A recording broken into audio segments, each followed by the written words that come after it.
Hey, everybody! Whoa, what's that? That's my really excited Kermit the Frog. Yeah, I was gonna say it sounded a little bit like Kermit. Yeah. A little bit like Fat Albert. Yeah. Or what's that guy from the Goonies? What is that guy from the Goonies? I don't remember his name. Sloth. Sloth. Yes. Love Chunk. As you could hear, we have a guest. There's a third person in the room, and his name is Pagoda. And I don't think he has been on the podcast this year. Mr. Nathan. Is that true? No, I have not. You were a season one. I think that two? the last time, it would be season 2. The last time I think you were on was Ethnic Chilada, Yes, probably. number 34. That's a really great episode. Is it? Oh, I don't my gosh, remember it's anything about it. hilarious. It's weird to look back at the old episodes. And be I like, I laughed. remember the name, but Yes. what was this about? I don't remember. Well, I remember some of it because you got a little. I called it ethnic chilada because you got a little ethnic in the episode and was trying to say chilada. Chilada. It was Putting emphasis on stuff. Yeah, Yeah. it was kind of funny, and so I remember that part of it only, and I know I laughed out loud when I listened to it back. I think it's interesting to see after the fact what you name episodes, because I always think of great names and then I'm like, oh, you didn't go for the obvious. You just picked something else that I Yeah. forgot about. I'm not saying they're bad. Yeah. I'm just saying like there was a Well, bigger why don't you time- text me? Oh, because that's your job. Oh, you could. You could also take all of the work out of it for me and just tell me the name. He doesn't want to stifle your creativity. Got to Yeah. do a little podcast note here. I think your gain's a little high. You're redlining on me. Mine is. I haven't ever changed mine. Well, sometimes kids come in here and fiddle with dials. It looks the same to me. Okay. Yeah, I think we're good. All right. Yeah, so Nate's back, and we're glad to have you back. Thank you. You're fully bearded, and you have long hair. Yeah. It's This is like terrible. a COVID hair thing Yeah. you've got going on. If you want to see his terrible hair, you can go on our YouTube page. Well, you've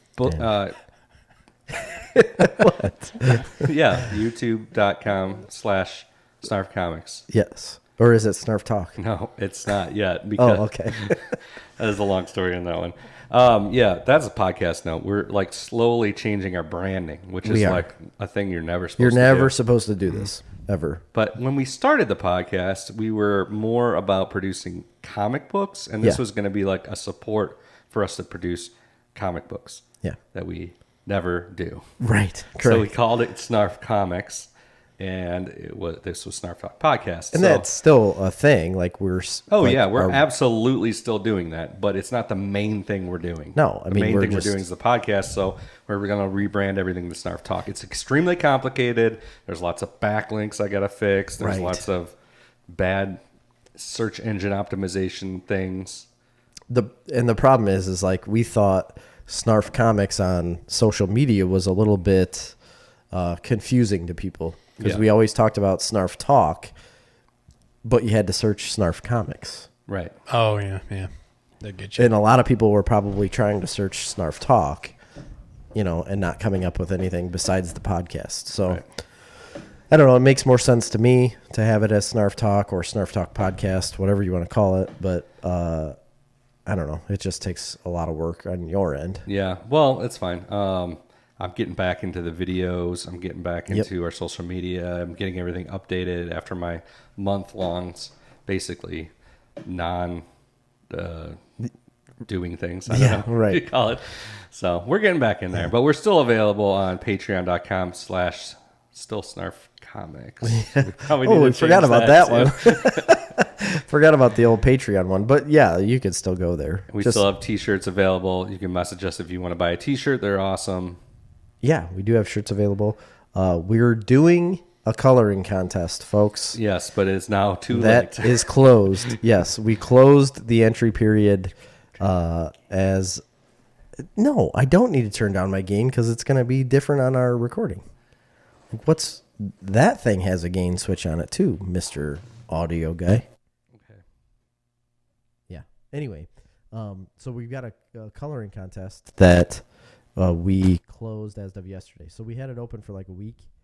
Are you aware of this, Nate? Yes, I am. Okay. We've got a couple guys at work that are... Yes, that's how I know. Yeah. They're that pretty are, excited about it. Yeah, and it's going to be fun. So we had a caricature drawn of Chris and I at C2E2 by Eric Macias. He's the guy that's drawn all of our stuff. If you look up Snarf Talk on Facebook or anywhere, you're going to see a picture of a goat sitting by a microphone with a computer and a coffee cup. He drew that, and he drew this picture for us. And it's just black and white, so we figured for our 100th episode, we would give people the opportunity to color this picture. And we're going to give you the winner, whoever wins this, gets a $100 Amazon gift card and a free sweatshirt. Is it a sweatshirt and T-shirt or just a sweatshirt? Just a sweatshirt. Yeah. So $100 Amazon gift card Don't be though greedy, is people. Yeah, really. We're already giving you $100 on Amazon For coloring an awesome picture. Yeah, but I'm really excited about this. I am too. We have a bunch of like comic book artists that actually applied for the thing. It's crazy to see them. We had applicants come in from Hawaii, Texas, South Carolina, North Carolina, all the Carolinas. So however many there are. Illinois, obviously, Florida, all over the place. Yeah. Way more than I thought we'd get. Sure. And I actually printed out an extra 10 copies. And I was going to tell you to do that. Yes. So, and this isn't due until, like the week before our 100th episode. So like 8 weeks from now, you won't get them. If you're in the contest, you won't get them for another week at least. Yeah, probably next week, maybe hopefully. even a couple weeks. I don't know how long the mail is. COVID. Yeah, well, that's true. So you could have 5 weeks instead of 8 weeks to do it. You still got plenty of time, but you got to get. We need one to thing get that them. people are confused of, and you were telling people, you do not have to send them back to us unless you are the chosen winner. If Correct. you win, you need to send it back to us. If you're not the winner, yes, go ahead, I'm going to give everybody individual instructions, but I want you to use a scanning app. There are free ones available. There's actually in every iPhone, you already have one in the Notes app. I just saw that. Yeah. I just saw that as a thing. You can scan it, save it to your camera roll as a JPEG, and email it to us, or message it to us through Facebook. And or you can use Microsoft Office Lens, which is also free and super easy. The reason for that is because it just is a better quality picture. It's a lot quicker for us to be able to judge things. So that way, if it takes you a long time to do the coloring and it's like 2 days before the episode, you can still send us an email, and we're going to get the picture and be able to look at it and judge it. And then pick the winner for the 100th episode. The person that wins, we do want the physical copy back because we're going to hang it in the studio. And you'll be able to see it on our videos, and it's going to be pretty amazing to have. Magical, yes. Or we might ask for, even if you're not the winner, we might still want your picture, if that's cool. Yeah. If you agree to it, If you agree to it. It is technically yours. There's going to be more than there's going to be several, good ones. I feel like this is going to be really, really hard to judge. Yeah, it is. Because if there's some really good artists out there that know what they're doing and they do a phenomenal job, there could be like 2 of them that I absolutely love. If I like 2 of them, are we going to have second places? We're going for quality, but also originality. Right.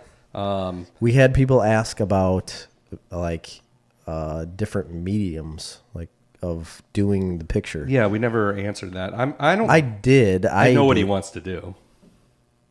You think it's a spray paint thing? Yeah, I'm sure. I don't know. I know that's what he wants to do. You think so? Absolutely. Go for it. Yeah, I'm all for any of it. Whatever you guys airbrush, No, he takes pictures and puts them on his computer, and then stencilizes them, prints out the stencils, and then overlays them with different spray paints. Yeah. Ooh. It's really cool. He made me David Timmons. Oh yeah, he's still doing that. I don't know. I don't know if I've got one of his things that he's done, and it was really good. Yeah, he did. Who did he do? He made me a Boba Fett. He did. It used to hang up here. It's here somewhere. We haven't hung pictures on our walls in the studio yet because that was Jerry's job. It was? Anytime I give Jerry a job, it never gets done. No, that's very hard to do. I'm the boss. So we do have, like I said, I printed 10 extra. If you are listening to this right now and it's not our 100th episode yet, you can possibly still get in. Yeah, we had one late entry today that I have not responded to because I wanted to check with you first to see if you did get any extra. Because if you didn't, I was going to tell him Sorry, bud. Yeah. Like they went to the printer and like I said, a lot of the people local, we're gonna try and deliver them because I don't want to pay $7. oh yeah, to mail them out. I've got a bunch of people that I'm going to deliver them to. There's probably Jerry's just gonna spend a day delivering. yeah, really, and I probably will spend an afternoon And if delivering. we're a coming bunch to of them. deliver one anyway, we can also deliver you a T-shirt. We can for $20. Yeah. But you're gonna win 100, so You could potentially. You never know. All right. That's Anyway, enough of that. yeah. I was just super excited about it because I don't know. I'm just really excited to see how people color this. Yeah. So, Before we get into the news, since Yeah. we got Nate here and he's been gone for so long. yeah, Our forever. first guest, gone for so long. I want to create a new segment. Okay. It's called "What's Up with Nate." All right. Starting the new segment of What's Up with Nate? What's up with Nate? What's up with Nate? Young Pagoda. Taking it easy for now, in between all the farm work. So I think the other day I emptied out some bins and a corn crib of beans. So Nothing like emptying a corn crib bin yes, in corn crib. late August. Yeah. Can't believe that they were still up there, but Yeah. I haven't filled a corn crib bin since since Roundup Ready Beans first came out. nobody does that anymore. That was the last But time. you do that every year, don't you? Do you fill it every year? You gotta get closer to them. Yeah. You can swing it up. Oh yeah. Well, before I was like, I almost said I was getting a little too. No, you're into good. it. Okay, but yeah, I mean, Dad's pretty much the only person I know. Now I have seen people throw full ears of corn into a corn crib. I saw that 2 years ago. Like cobbed corn. Cobbed corn, yes, full ears. That's what that concrete slab is in front of my house. Yeah, It used to be one we of them. were talking about that the other day on the podcast. It's cool. What, the concrete slab that I have? Not Yeah, that. that's the old wire bin. Picking corn. Oh, yeah, it is. Was that a corn crib or is that an actual Like a wire frame. a bin. wire It was a bin? wire bin. Okay, yeah. We used to have one of those. So the last time we kept any beans, like I said, was back when Roundup Ready first came out and before they started suing people for saving the seed. Mm-hmm. And we would put it in there to save it and then clean it and replant for the next year. Oh, really? Yeah, everybody used to do that, and then it Everybody. became Oh, impossible. I didn't know that. And then everybody's like, it's not worth doing because seed's like $20 an acre for soybeans. And then now it's like $50 an acre, Right. $60 an acre for soybeans. So, or depends on how much population you plant, but roughly. So everybody kind of quit. I didn't know people did that. Now we need to go back, but we can't because they Well, no, you sue do. you. Yeah, you would get sued. Right. Hey, we still got a seed cleaner floating around in the corner of the shed. My cousin saw it. He's like, "Oh, What is man." that? Is that like a sift? Yeah, Kind of. It's like a kinda. tumbling sifter. Right, it just takes out the pods and... Broken beans. I don't know. Mine might be a little different than what you're talking We about. got a drum style. Yeah, we've used that for cleaning fines out of corn. That's typically what we would use them for. I don't know if that's the same thing that you use for cleaning beans or not for seed. But you got to have somebody out. Now, I think it's a different thing. You have somebody usually comes out, they clean it, and they sort them by size. And I've seen this on YouTube before because people out west are still doing that with... I don't remember what seed it was. It wasn't corn or beans. It was something different. I don't know if it was wheat. Maybe they were still doing it with wheat. But they had a guy come out that's all he did, and he literally just like cleaned their grain. Yeah. But that was Right. just to sell it. They weren't replanting this. Yeah. They were selling it, but they had a guy come clean it, so they got no dock. So they must have had their own heritage hybrid Maybe. style. Oh, maybe. I might get to sell some of my beans this year for seed. Why is that? Because, I mean, this is a little inside baseball talk, but there's a shortage since the government went out and decided to make extend beans, well, not the beans, but the herbicide illegal, basically. Yeah. They vacated the label. So there's a huge shortage of non-extend beans, or enlist beans, essentially, which are the 2,4-D resistant ones. Okay. So there's not enough because so many people are going to be switching. So there's okay. a possibility that they're going to need to buy farmers' beans for seed. But my guess is they don't do that. They'll probably You don't think so? Nah, they'll probably just grow them in like Puerto Rico. Oh, It's the possible. annexation of Puerto Rico. It's my favorite football play.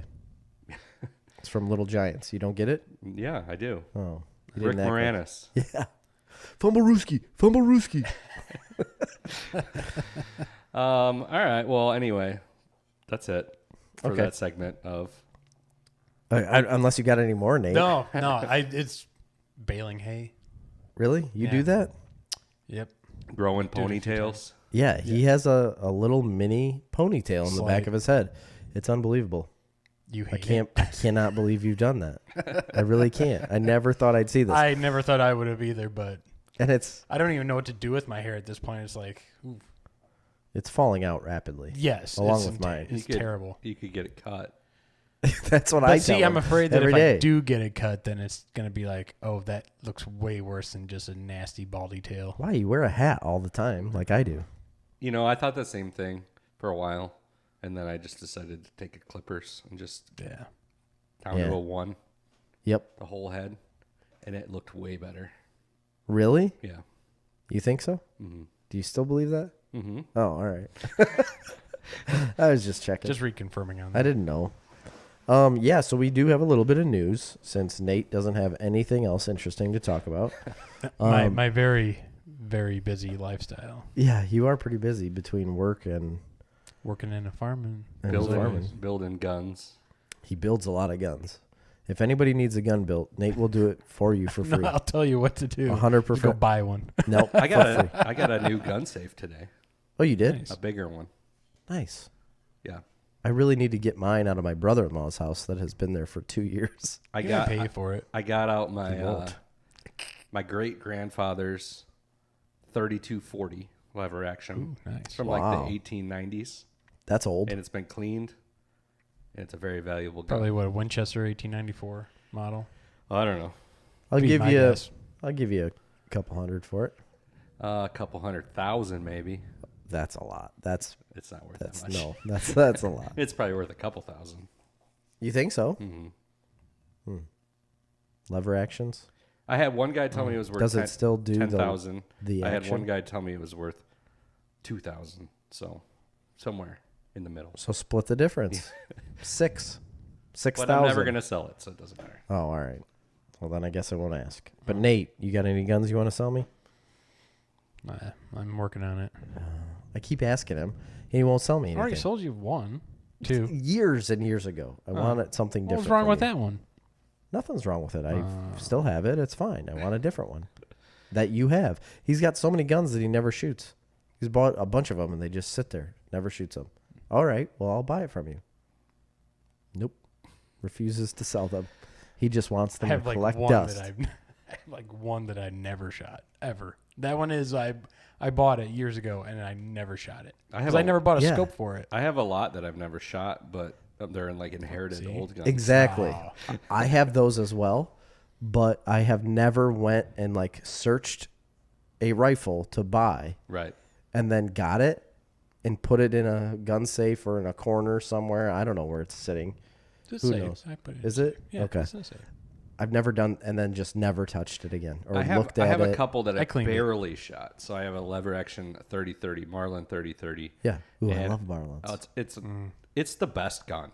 First off, like Yeah. that's the best gun, hands down. I have. First of all, I really enjoy lever action rifles. They're pretty much the only guns that I want and Really? want to own and want to shoot. They're so nice. I never bought one, but I've never man, I had always one. want one. I have a lever action 357 Magnum. That's what I'd buy. Now, Marlin? no, it's not a Marlin. It's cheap. It's like a what is it? Russo Rossi. Ross. No, it's not a Rossi. ROSSI. It's not a Rossi. No, that would be an expensive gun. Rutherford. Yeah, it's actually Rutherford B. Hayes Rifle Company. I knew it. I knew it. It sounded right. Wrigley. Rusty Ruggles. I think it's Rigatoni. it's not a Rossi. Well, the Italians are known to make very fine American Western firearms because that's what's do. legal there in Italy. Well, they also got some. What's legal there?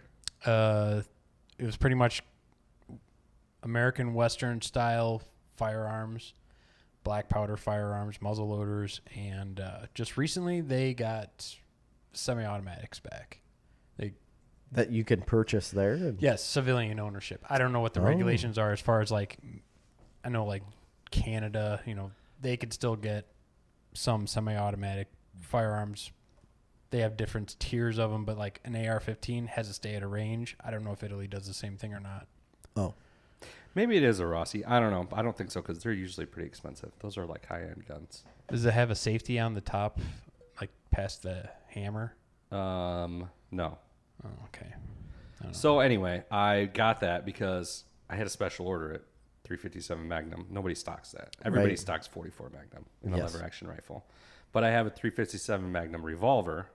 Yes. Right. And I'm like, I don't want two different types of ammunition. No. Yeah, why would you want that? At that time, I was building my gun collection around the idea of apocalypse. Okay. Right?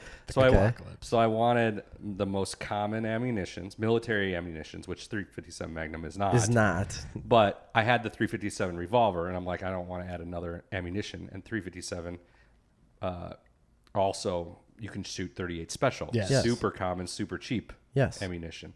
So I'm like, best of both worlds, right? Sure. And it's fun to shoot 38 special because it costs nothing, and it's like shooting a BB gun. Yeah, it really is. Yeah, they're great. Out of that. But so that's what I got, as well as the AR-15, 308, all those types of common cheap 9mm stuff. So anyway, I bought that. I got the lever action 3030 a little while later. That is a Marlin. That's a really nice gun. And I want to buy more lever action rifles, but I don't know. Those new Henrys the side gate Henrys look amazing. I really want a 22, a Golden Boy. Yes. Those are very high quality, those Henrys. Yes, but they're $700-800. Yeah, they're also very. Is that how much they are? Yeah. $700-800 for a 22? They've jumped up quite a bit. It's a really nice gun. Yeah, that too. Like they say, it's either made in America or it ain't made at all. No kidding. That's Henry for you. With a name like Henry. The original You can't repeating go wrong. rifle before Winchester bought the patent. Oh, they did? Yes. It's so much funner to shoot didn't know. than a semi-automatic Why? rifle. Just because of the action? I've never shot one. I've never shot a lever action It's great. rifle in my life. I I should probably do once. that. 357 Magnum out of a revolver is like a hand cannon. Yes, You I've can't shot that. Hit anything. and Yeah. It's super loud. Yep. But out of Scares the dickens out of you. a rifle, it's a wonderful thing. And Really? just with the longer barrel, with the 357 Magnum, the more that powder can burn down the barrel, Absolutely. and you get great velocities out of it. And that's already a super fast bullet to begin with. Yes. And it changes the dynamic of that round. What's Completely. the ballistic coefficient, Nate? For a 357, Well, you'd have to. Not very depends on the good. barrel. not right? very good. I mean, in the grand scheme of ballistics, not very good. That's why it's. I mean, for most medium-sized game, unless there's most of the time a lot of people that use that type of a straight-walled cartridge, it's because of a state regulation for deer hunting, medium-sized game type of stuff. So, I mean, it wouldn't be my first choice. I prefer, some type of bottlenose cartridge, modern stuff, like a 308, but it'll work. It'll do the job. I mean, I'd take my 357 revolver deer hunting. I'm still waiting for something to come within 25 yards. And What about like 30 or 40 yards? I You could wouldn't hit it, shoot? but I don't think it'd be a really ethical kill. At Yeah. 30 to 40 yards, you could hit it. Yes. Bullshit. I No, shoot that's 60. gonna- I Well, shoot you could 60 hit the deer, yeah, but not at any. I shoot meaningful a way. IPSC target at 60, Are 70 you talking yards. with a Handgun. A rifle or a 6-inch revolver? Or a It's a. I No, think it's you're a talking like 6-inch barrel. Yeah. 6-inch barrel? That's a pretty short barrel. It's hard to be accurate. Well, I use a red dot sight on it. I put a red dot sight on top of my revolver. Okay, but okay. Still, I mean, I could get it with maybe like an 8-inch barrel or longer, even. Well, I mean, barrel length does not necessarily correlate to accuracy. It's the sight distance. So the longer that your sight radius is, then but the more precise. I guess if you got a red dot on there that's honed in, then you're probably good. Yeah, as long as I do my part, I mean that Smith and Wesson's gonna. Because I think 357 is a pretty common hunting round on like long barrel revolvers. A lot of guys will usually go to a 44 mag. 44 mag. Yeah, but I wanted to have 8 rounds of 357 for some reason, so that's why I got it. So, but isn't 357 a lot faster than 44 mag? Yes, which is, I mean, that will add to a benefit of it, especially like Illinois has you had to have a 500 foot-pounds worth of energy at the muzzle for whatever bullet you're shooting. To hunt with? Yes, to hunt with, and it's harder to get to that. So you can hunt with handguns, but not rifles in Illinois. Correct. I didn't know that. Yes, it is. Handguns were outlawed for a while. They didn't allow it for a time, right? And then they brought it back. Right. So how long of a you can get up to like? Oh, you want to hear my plan for deer? Can you put an 18-inch barrel on? See, that one's kind of a weird like one. The Joker. Because like in California, the way that they're skirting around some of the laws, they're building ARs that have a 16-inch or longer barrel, but yet it was never intended to be made into a rifle. It is still a pistol, but it's got a barrel longer than 16 inches, so it's not a pistol. They call it a Title I. It's just a gun, more or less. Usually those are like weird, like 9mm, something you wouldn't hunt with, aren't they? No, this one's just a designation, an arbitrary designation by the California Department of Justice, where people went and looked through the law and tried to figure, okay, how can I make the most odd connection? Yeah, because it's like printing a plastic gun. Yeah, it's not illegal, right? But then again, it's just because it isn't been regulated. Because it hasn't been regulated. Yeah, which even then, I mean, making your own firearm is kind of an American thing. That reminds me of the Key and Peele skit that we just watched today. You and I. They're on a plane and it's these two guys. I'm not gonna get into it, but he has a plastic gun and they end up.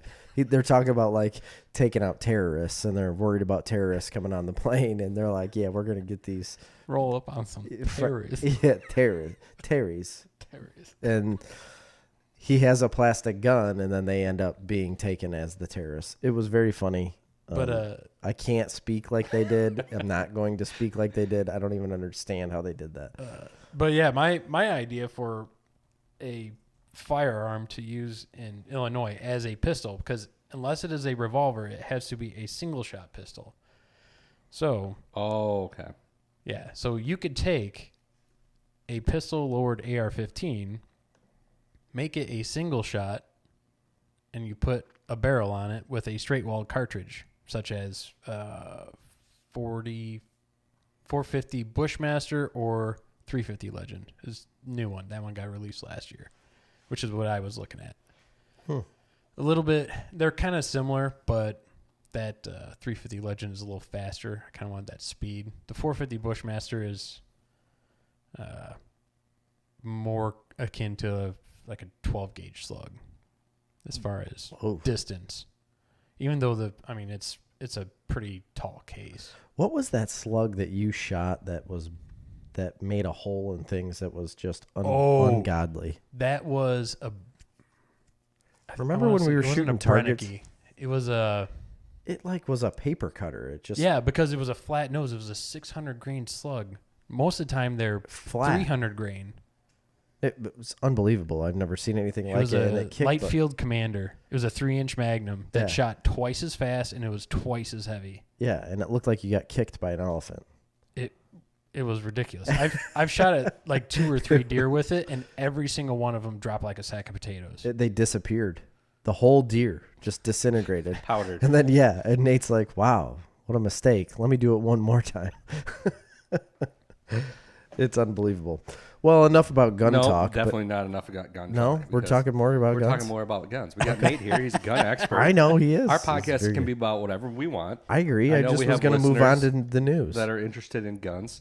So I'm going to do like a rundown. All right. Right? Yeah. So I want to know, in every category that I give you, quickly, Ooh, rapid fire. Here we Nice. The best round. Okay. Okay, the best cartridge. Yeah. Yeah, whatever. Right. Get it right.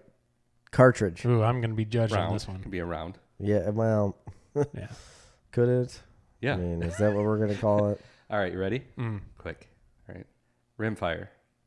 It'd be CCI Velocitor 42 grain. Yeah. Just give me like the What? That's a 22. Okay. Give me the caliber. 22 long rifle. Okay. CCI Velocitor. Okay. That's your best for rimfire, Oh, right? they're so good. I have always loved that. I mean, Really? close second place would probably be CCI Stinger. Stingers go too fast, though. If They're you're shooting pretty- squirrels. I think I Yeah. would go with a 17 HMR. I have had nothing but bad luck with it. Okay. Which then again, I blame. Hey, you're the one who's asking him. We Ah, can discuss quit now. quit We can have a arguing. discussion about it, right? Yeah, Yes. we can. I've never heard. I think generally most people would say 17's a superior round to 22. I've had two 17 HMRs and I had never been impressed. Now they were made by Savage and I've been burnt by Savage, but some people say Savage is really great. Isn't there more power out of a 17 than out of a 22? Because Yes. more velocity, right? Yes, it's the velocity mass Right. equation and Index. yeah, What about 22 Magnum? 22 Magnum, probably the gold dots, CCI gold dots or Spear gold So dots. you're going with straight 22 LR. Yes, it is. Okay. If I'm gonna have rimfire, I'll only have. It's such a diverse caliber in general. I mean, you could have I agree. subsonic. I mean, it's hard to match. argue with Very that. capable. And super Very. economical. You got to balance all aspects, right? Yeah. Economical, abundant, So here's the Yes. thing. like super abundant. So when I used to squirrel hunt all the time, I got velocitors and stingers. The stingers would go so fast that you'd shoot through the squirrel and it wouldn't knock it out of the tree and then run away. So if you didn't hit it in the head, Yes. but They were- even some of them that I hit in the head, it just went through their head so fast that they still clung I onto found the that those tree and they mini wouldn't. mags worked really, really well too. Yes, it wouldn't knock them out of the tree. Use a hollow point. So Yes. it just stay there. But yeah, but a stinger wasn't a hollow point. is what remember I'm saying. those segmented hollow points? Those were too But- those were too much. They shredded them. Yeah. Velocitors Don't and mini mags. try work really well. and slaughter a hog though with a hollow point. Yeah, you found that one out. I heard that story. Yeah, not a good idea. Not my fault, by the way. All right, so So next, Those were next rimfires, one. Yeah. I also love the 22 rat shot. Oh yeah, Oh. those are fun. That's so fun. It's really fun. My dad drove him crazy though because it makes little tiny holes in the side of the shed. Yeah, right. I can really? understand where that Not would be all a of problem. them. Most of them will I was bounce gonna off, say, but yeah. occasionally you'll get one that'll go through. I started You- making 45 Colt rat shots because we actually had rats, and the rat shot did not work on rats. I had to make 45 long Colts, and I was walking around the farm with 45. Yeah, with So- a 45 Colt. This guy used to make wax bullets Oh yeah, those in are his house fun. for 45, for a Just smash them 45, against the wall. and he would shoot them. You just use the primer in the Yeah. brass casing. You got to drill a hole, the primer hole. You got to drill it out just a little bit bigger, because otherwise that it'll back the primer out and it'll lock up the gun. Yeah. Yeah. And he'd make these like a certain type of wax that had like grease in it. Yeah, it and was like a toilet ring, grease, and Vaseline. he'd like melt it in the And pour oven it and into a put plate. it. Yeah, pour it into a plate, and then he'd stick brass cartridges into it and make a little like plug in the end, and he'd shoot them in his house. And we shot them all the time, and they were pretty neat. Like you could That's be like pretty accurate how, with it. They That's how- dirtied your bore up pretty terrible, though. That's how the guy from The Crow died, basically. Pretty much, yeah. Except that was a live round. Yeah, that was that's slipped what I in mean. there. Somebody But yeah, put a live round in an accident. Yeah. All right, so we got that one. Small rifle. Define small rifle.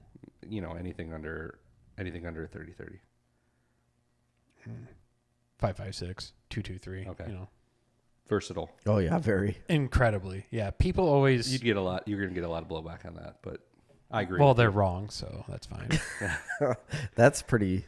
I've heard enough stories, and yeah, it's economical, even- most popular, obviously. even your standard full metal jacket out of a 16-inch barrel is going to be way better than other types of standard cartridges. It's going to do the job that the military initially took it for. What's your open sight range on that gun? On an AR. An 16-inch AR. 16-inch AR. Well, I'd say that's what's probably the standard length barrel? For nowadays, for a 16-inch.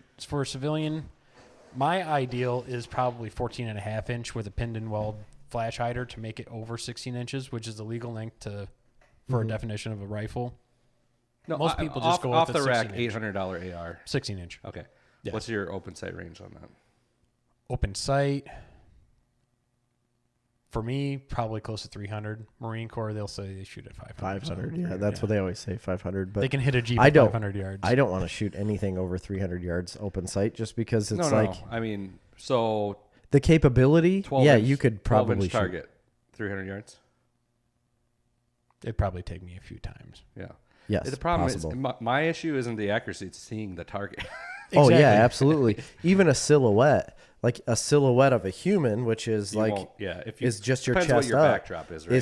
If you That got too. them against Contrast. the woods, you're never gonna. It's very hard to see. Regardless of backdrop, it's really hard to see a silhouette even at 300 yards. Mm-hmm. I mean, you say 300 yards and it may not sound like a lot, but a lot. that's a long way away. It's about the same width of that front sight post. Yes. Which is why they if I'm designed just- it And that's that the way. biggest problem about it is that since it is the same width as your front sight post, you really have a hard time judging 'Cause where to 300 position your yards, sight post in had to- accordance to that silhouette Was or it 300 target. yards? You had to go for the top of The the head, top or of the just head. right the top of the head. Yep. And then you'd hit center at 300. Correct. Or hope you hit right in front of it and threw the rocks up to hit the target to, To hit make the it target still to go make it down. go down.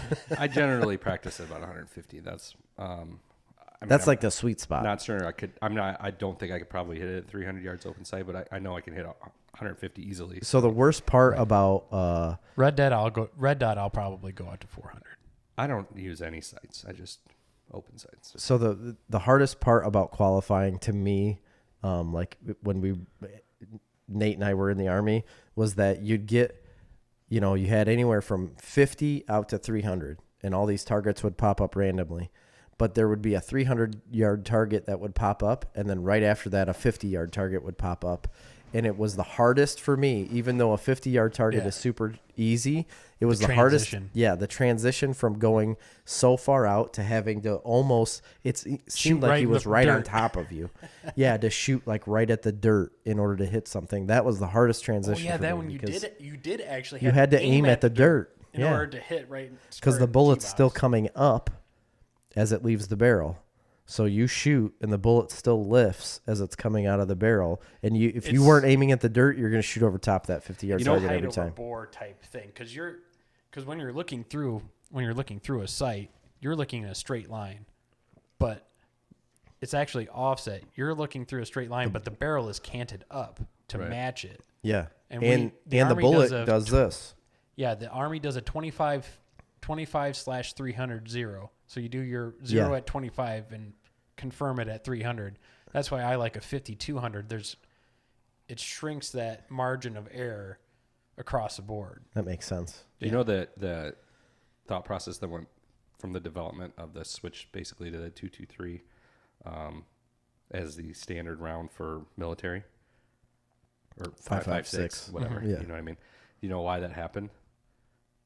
Ammo capacity was the main thing, because after extensive testing, Same what with they found 9mm. out is that when you hand a rifle to your standard infantrymen, they will just burn it, shoot over the head of their opponents, Right.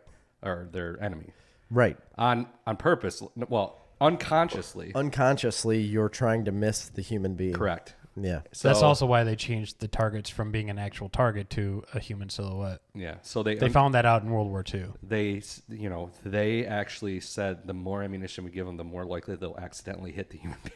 Right. Yes. Yeah. Volume that makes of sense. fire. Yeah. I mean, you can see the old Vietnam videos. But it isn't spray and pray or whatever. Everybody knows that, but everybody assumes it's because they're just not aiming.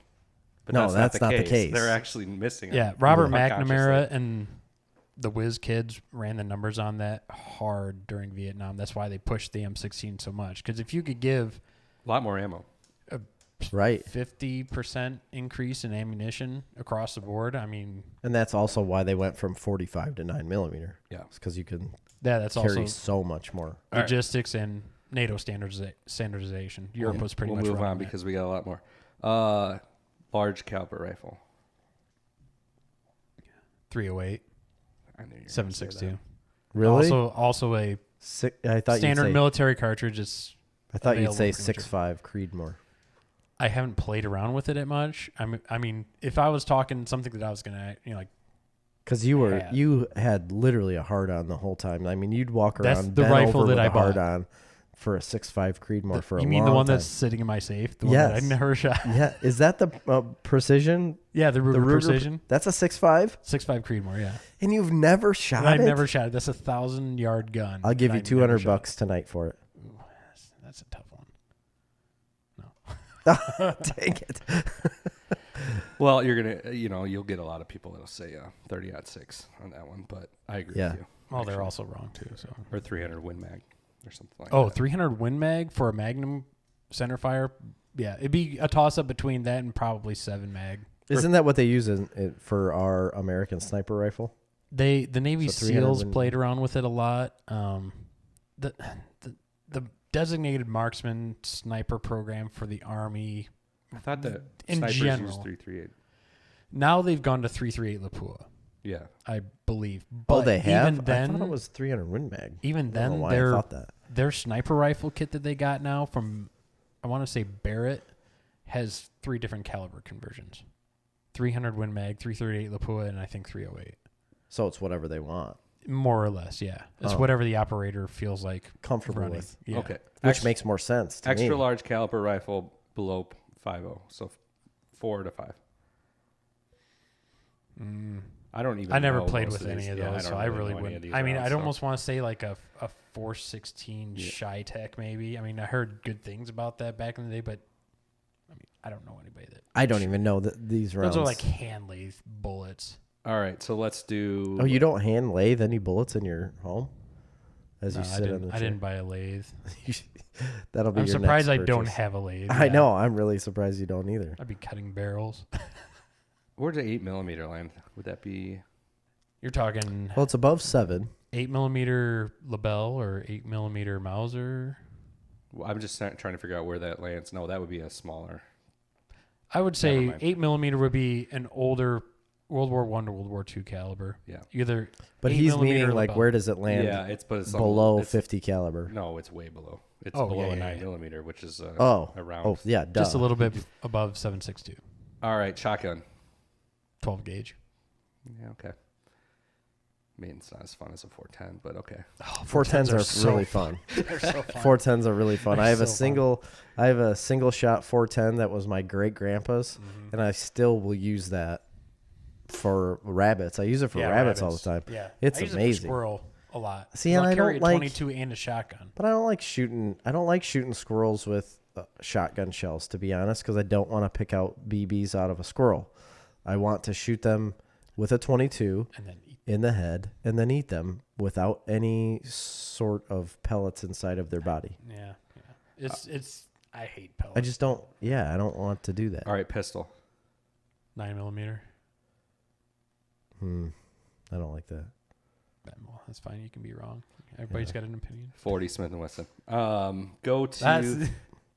At the That's time, my jam. I don't. Now, I don't see- own one, but I mean, Now, I've back- got a I wanna 40. own one. whenever I was first I love getting it. into concealed carry and whatnot, that was the round. If you wanted good performance, it was a 40 Smith and Wesson. That is a stopper. Like it will stop you It's got in your more tracks. knockdown power than a 45. It's unbelievable. Yeah. But bullet technology in the last 7 years, since I've moved down here anyways, has improved dramatically. A 9mm.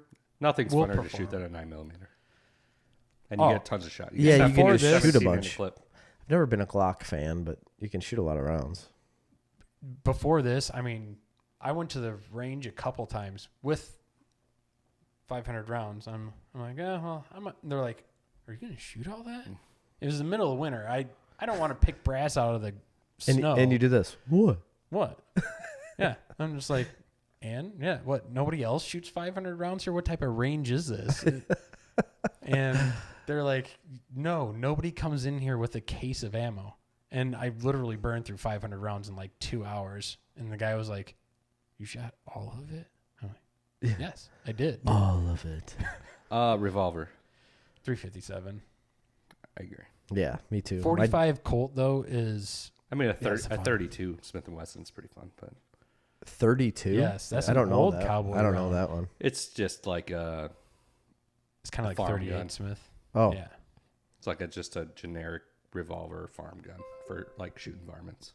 oh, all right. You know, it would be around a 9 smaller than a 9mm. Yeah, it's smaller than I'm.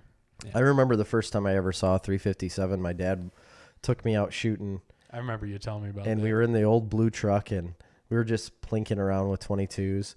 And then he said, "Jerry, come back here." And I turned around, and all of a sudden, to me, because I'm still a small person, but I was even smaller as a child. And I remember turning around and him just pulling out this, like you said, like a hand cannon. It looked like this giant cannon. And he propped himself up on the door of the truck and just started boom, boom, just slamming these shots down. Incredible the difference in power between a 38 and a Just- 357. It's unbelievable. Ridiculous. It's Yeah, I mean- unbelievable. And that's probably, was a heavier steel frame gun. I got that Oh, yeah. Smith & Wesson that's got a scandium frame with a titanium cylinder on it. And I'm putting full-size 357s through it 4 or 5 times. I'm just like, ooh, that thing is Yeah. hot. I remember him shoot, and that. So my love for a 357 is just like nostalgic because I remember my dad shooting it all the time. And then as I got older, I was shooting it. And then one day he sold it to somebody because a guy wanted it. I was so pissed off at him. I was like, I wanted that gun really bad. Like I really wanted that. He's like, oh, well, I didn't want it anymore. Go buy one. Yeah.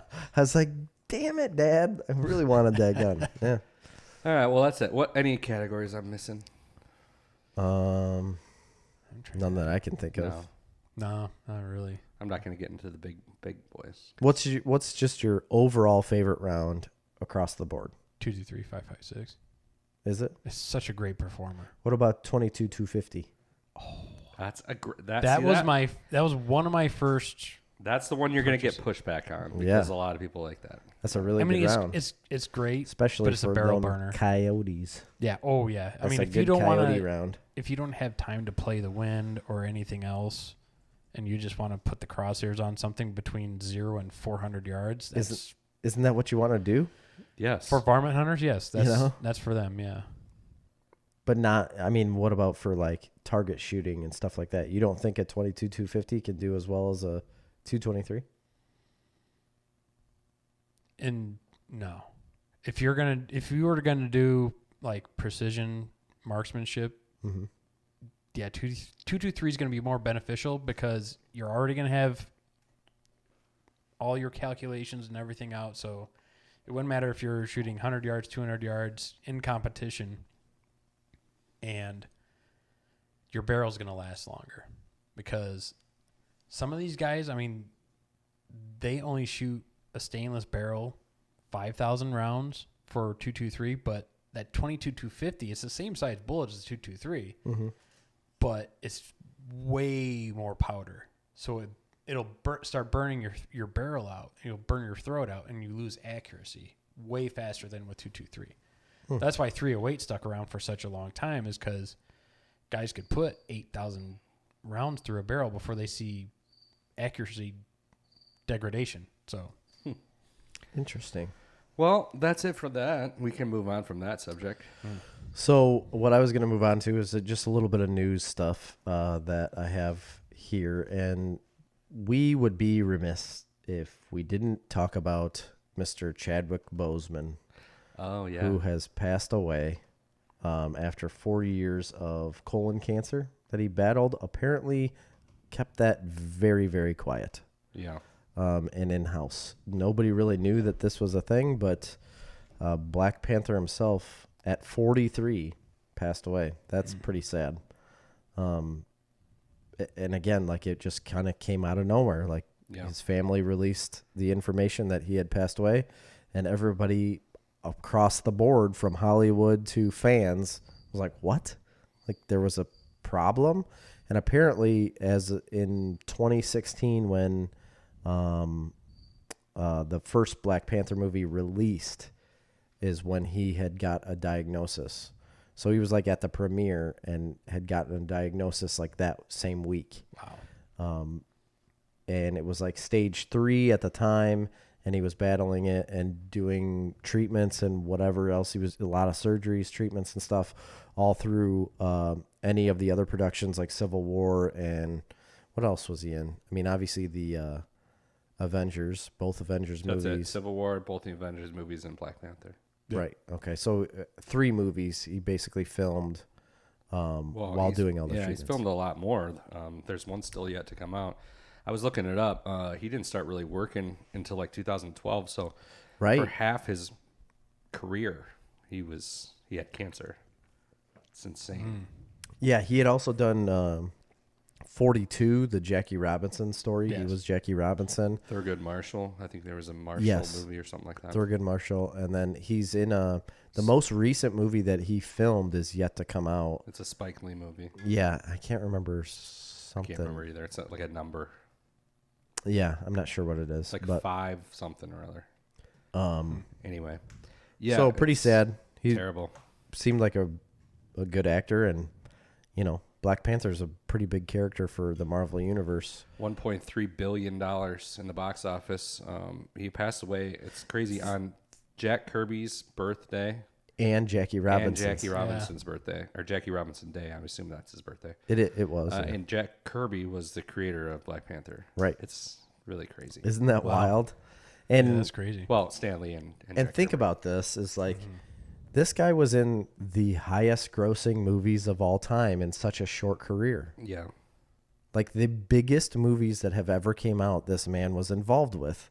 And he, 2012, I think, is when he started his acting career, or got in an actual movie. Around there.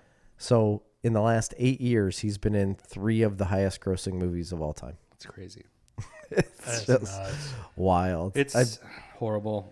Cancer is terrible, but it's also extra terrible to die that young. Right. And it's a real fucking shame that we haven't got cures for cancer at any meaningful level, or at least, but way better advanced screening. You look what they've been able to do with breast cancer over the years because of funding. Right. Correct. And there's a huge commercialized push. Yes. You know. And I think they've brought the death rate used to be massive for breast cancer. I believe the survival rate's up to 80 or 90%. I mean, it's pretty high. Yeah. A lot of that's because of screening. They push screening. And I might be wrong, but isn't colon cancer is like nothing that you've done, like the way you live or what you eat or drink or smoke or whatever. Most cancers isn't associated with it anything but you, right? Like just your DNA. There's probably a genetic component. That's what I mean. Like who knows? It's a genetic thing, right? The sad part is they don't know. They don't know anything. We really don't know anything. Cancer is that's wild. It's not a disease in the sense of a virus. You know, it's it's your body malfunctioning. A lot of people think that maybe it's not even considerable as a disease as much as it is. I don't know how to describe it or pinpoint it, but I know there's a lot more they could be doing, and a lot of more that could be done funding cancer research in a country that spends trillions of dollars in foreign wars. Right.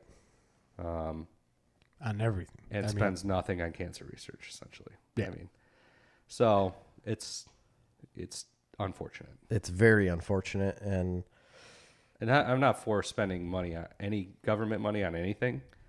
So, I mean, I like the fact that there's private charities and stuff like that, but we're going to spend money regardless. Right. So let's spend money on better things.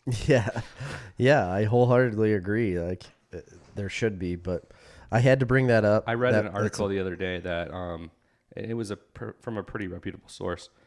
They're projecting conservatively that by 2050, there will be no deaths from cancer under the age of 80. What? Based on just how fast things are moving. Really? Yeah, but they've been saying that for years. They said by 2020, same thing. You know what I mean? Oh, they did. No, Well, I don't know if they said that, but they always They could have said that back in the 50s too. I mean, and we've come a long yeah, way. we'd have flying cars and You have no yeah, the that is valid. the death rate of cancer now than it was in 1995 is like a whole different world. Oh yeah, like I mean, just even It's talking to Larry way, about it. way less.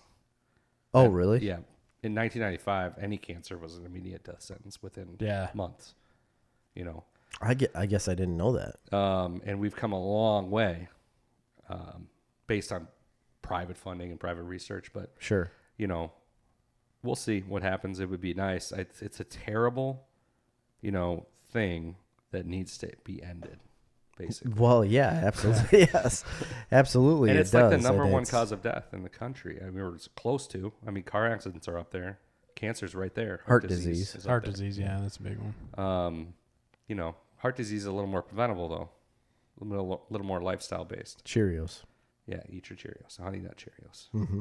You'll get the diabetes, but you won't get the heart disease. Right. Well, just regular Cheerios though have much less sugar in them, and it promotes a heart healthy diet. That's what they say. So yeah, it's awful and Lower your cholesterol.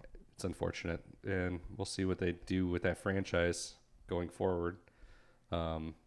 Yes, it will be interesting that's to the see. main concern by any stretch of the imagination. But I thought it was really cool to see a lot of tributes to Chadwick Boseman over the internet and on a lot of social medias over the past week about like Wakanda Forever. And there was a bunch of what I thought was really neat was that there was a bunch of like kids that they were showing that did it on their own that would set up like their Marvel characters with Black Panther in the middle, and they were doing like the Wakanda Forever sign, and they were just taking pictures and posting them on the internet, on Twitter and whatnot, just as a tribute to Chadwick Boseman. And I thought that was really neat, seeing all these little kids that, because for a lot of people, that was like the first superhero that was black that they ever went and saw. Mm-hmm. Like that was a big thing for them. And it was just really neat to see the tributes to that type of, that character. We don't see it that often. And I thought it was really neat. Blade. Steel. Oh gosh, Steel. Stop. Steel. Wasn't that, who did that? Shaq. Was that Yeah, Shaq? that's Shaq. Shaq. Yeah, he also did And it was based off the Shazam? DC comic. Shazam. He also it did was Shazam, but that No, was it not. was not Sinbad. Shazam. No, Yes. Sinbad was Shazam. Well, No, he who's did it. Sinbad. It was like He had the movie Shazam. but it was not related at all. No, he's not a character, a comic book character. He was just in a movie called Yeah, he was Shazam. a genie, right? Yeah. Yeah. Kazam. Oh, Kazam. I was thinking of. Damn, you're right. All right. What All else right, you got? moving on. We have some more Batman news. You want to hear about this? Yes, sir. It's not good news. Uh-oh. It's production has been halted on Matt Reeves' The Batman. Again. Do you know why? COVID. Fucking COVID. And guess who has it? Robert Pattinson has COVID. I saw that headline tested today. positive for COVID-19. He's quarantining himself to stay away from all the other actors, and they halted production because He's turns out asymptomatic, I bet. you can't film a Batman movie without Batman. I guess. Yeah. That's what they say. I'm sure there's some B-roll they could shoot. And Yeah, probably. that's annoying. This movie's going to not come out until 2030, and it pisses me off. Yeah. And I get it. Yeah, we don't want COVID. Nobody And the wants next thing you it. know, someone would be like, But "Wait, you know that's what? not the cut that I saw." Somebody He's got a reacted." cowl on, I mean, it's fine. I read some article today about COVID in the New York Times. It was something like 90% of the tests they've done in New York. So when they do a viral test, they have to continually reprocess that Yes. sample. They had to re-replicate it. Yes. It's kind of like forging the steel. And the more times you do that, the less viral load you have in your body. So if you do it 20 times. It's like magnification almost. It's like looking closer and closer. And it was something like, and this could be totally wrong, and I'm not trying to make any political point or any COVID-related point here. Yeah. Sure you are. You're making a stance. It was I can something see like it. 40 times See was it in the your average eyes. for like 90% of the tests they've done. They had to re-replicate like 40 times. And at that point, the viral load in the person being tested is so low that they would never be able to pass that virus on to another person. I did hear about that. Yes. So in 90% of the tests they found, whatever period of time this was in New York, Yeah. 90% of the people that tested positive wouldn't have a high enough viral load to actually pass the virus on. Yeah, it's such a weird That's strange. thing. Yeah. I mean, that's good though. At over 40 times, it would start testing positive for dead or decomposed virus. Yeah. Pieces. Fractured RNA, because viruses don't have DNA. They only have RNA strands. So the argument they were making is it's a fallacy that we're basically directing policy based on positive tests, because that's not a good benchmark. Right, because you shouldn't benchmark anything off of that. No, you should be benchmarking off of hospitalizations and death Yeah. rate, right? Yeah. But we're not. So there's a Interesting. lot of pushback now saying, hey, cases are cases. That's irrelevant data. It's not irrelevant Well, data. they were even. It's not irrelevant. all It's good helps make data, a but picture, right? yes. Yeah. But if your positive cases can be that 40 times, whatever, the person's got such a low viral load, they're really not Yeah. contagious. Yeah. Then that's not good information for basing policy off of. The better information would be hospitalizations and death, Right. which actually obviously changes the more we understand about that virus. So It has a lot. Like they say, it is novel, and we have never dealt with a virus like that. There's so much to be known about this virus that there's so much we're we learning so much won't know more and- by the day, and people will rip on other people for policy or other types of changes. But I mean, what else can you do? Everybody's trying to learn is all the same. Yeah, that's a good attitude to have, Nate. It is a good attitude to have Very positive person. sometimes. Sometimes, yeah, you should see me at work. Yeah, it's very negative at work. I try to lift him up, and it just doesn't work. It works sometimes. I could see him being all mad over in the corner, and Jerry walks in. He's like, "I'll raise you up." No, it's literally. I can't believe that. Oh my god, it's not that bad. Yeah, that's what I do. I was like, Yeah, it really isn't that bad, Jerry. it's not that big of a deal. Paycheck's still coming on Friday. Yeah, it's not that big of a deal. You And can't get fired. in like 8 hours, yeah, really. It's really hard. In like 8 hours, you're gonna forget all about it anyways, because you're gonna go home, And then you get like 8 days off in a row. See, that's the great know. thing about So not awesome. owning your own business, is that like when you go home, you It's can just, just like, go home. Doesn't affect you in the slightest. I mean, Maybe I couldn't less. Well, for imagine- him. Yeah, It's maybe still- less for you and him coming up possibly in Yeah. his new position. But Yeah, which is why It that's is nice because yeah. there are a lot of times where I'm just like, I feel like ignoring this, and it doesn't affect really And anything. then somebody like me who's who needs something, and I'm can't. just ignoring them. can't ignore this. I can. I will. Yeah, actually, I will because I'm gonna go camping. I'm going camping and I got a toaster strudel in the toaster over there, and that frosting packet ain't gonna squeeze itself. Right. I really do love toaster strudels. Yeah, We don't buy them that much, but the ones with the eggs and bacon in them are excellent. I've never even had those. Oh, I've only had the fruit-filled ones. Yeah. I know they exist. Yeah, I've not had them. Dang. What do they don't give you a frosting packet for those. no, Ketchup. Is it like a butter packet? You just put butter on them? yeah, it comes with a butter packet. You set it on top of the toaster so it gets warm. Yeah. Oh, man. Oh, You're that talking does my sound language. This is getting me all bothered. It's a butter B's cup. and G's. Kind of So you hungry. can dunk it. Biscuits and gravy. I love Casey's biscuits and gravy. I'm telling you right It's now. not that good. I love it. They're not that good. Mediocre. I don't care. I love them. Very, very You mediocre. need to drive all the I'm way not- down to Sonneman and get their B's and G's. Where's that at?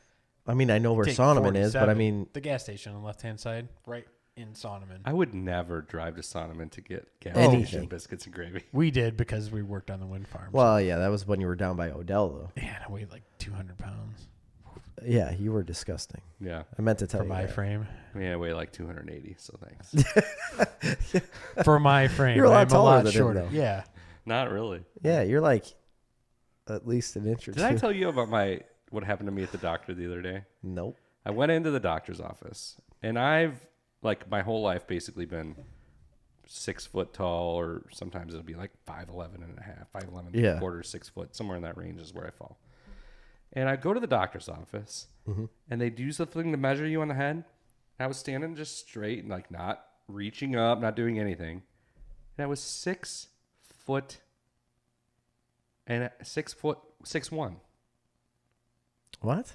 Jeez. You And- didn't get taller. And I'm like, okay. It was just a little under the one. So it was like 6 3/4 of an inch. yeah. And I'm like, well, this doesn't make any sense. I didn't grow. Right. Because if you did, I'm gonna be so pissed off. So after the nurse leaves the room, I'm like, she must have screwed up. So you went I back went over back there? over there and I remeasured myself 3 separate times in various degrees of like positioning. Back. And yeah. by golly, it was coming out at 6 foot.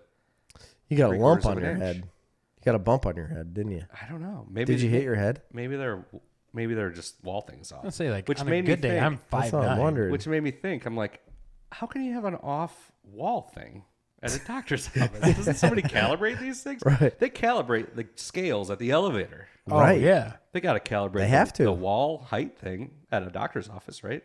I bet you they don't. Yeah, well, you're not Yeah, getting paid. I don't know based how off many of it. times I've gone to the doctor and be like, I literally just weighed myself this morning. No. Really? Oh, yeah, multiple times. It was right after I just bought a brand new scale. So, well, that doesn't mean anything. Well, I know. Every scale's different. The thing with That is scales true. is you just have to use the same one. Yeah. The numbers are relevant. True. It's the It's the deviation of numbers. deviation from The scaling is the same. But Is it? I don't know. Well, there could be scale different companies methods probably of have different scaling. Yeah. algorithms. Right. They've got a proprietary scale. Yeah. I mean, yeah. Yeah. So shut up with your scale talk. Hey, all I right? did- You're I did wrong. weigh- I did it's weigh the the- deviation of numbers. It's like the difference between one number and another, regardless of Yeah. what the number is. It's Newton. I did weigh Yeah, that. it's absolutely Newton's law. I did weigh that Ruger Precision. Guess how much that thing weighed? 8.2 pounds. 12.5. That thing is a tank. It's 24-inch Get it barrel. out of here. That's I a don't want heavy anything to do gun. with that. Yeah. It's a heavy. Did you know that Sir Isaac Newton, as he was writing the primary laws of physics as we know them, Got hit by an apple. no, also as a side project for fun, discovered like everything we know about color, the color spectrum. Really? Yeah. How? Like infrared light and wavelengths. And Wavelengths, yeah. wave, Okay. Like just for fun. And or How, was it how out is of, this a thing? That's like I just before anything existed. No, or I know. How was do it out of like you said, well, boredom, but he was quarantined for one of the plagues that went through Europe, and that's how he discovered gravity. He was chilling. I don't know if that's true or not. I think he made that I up. believe I saw that one Sounds somewhere. like It's not a COVID It sounds like thing, somebody Nate. trying to convince you that quarantines are awesome. Yeah. That came out. No, that literally did. That's when they were saying, oh, well, things can come out of this. Sir Isaac Newton discovered gravity while quarantined at, I want to say Oxford. Here's the crazy part about a lot of the history that we find out, that these people were like young.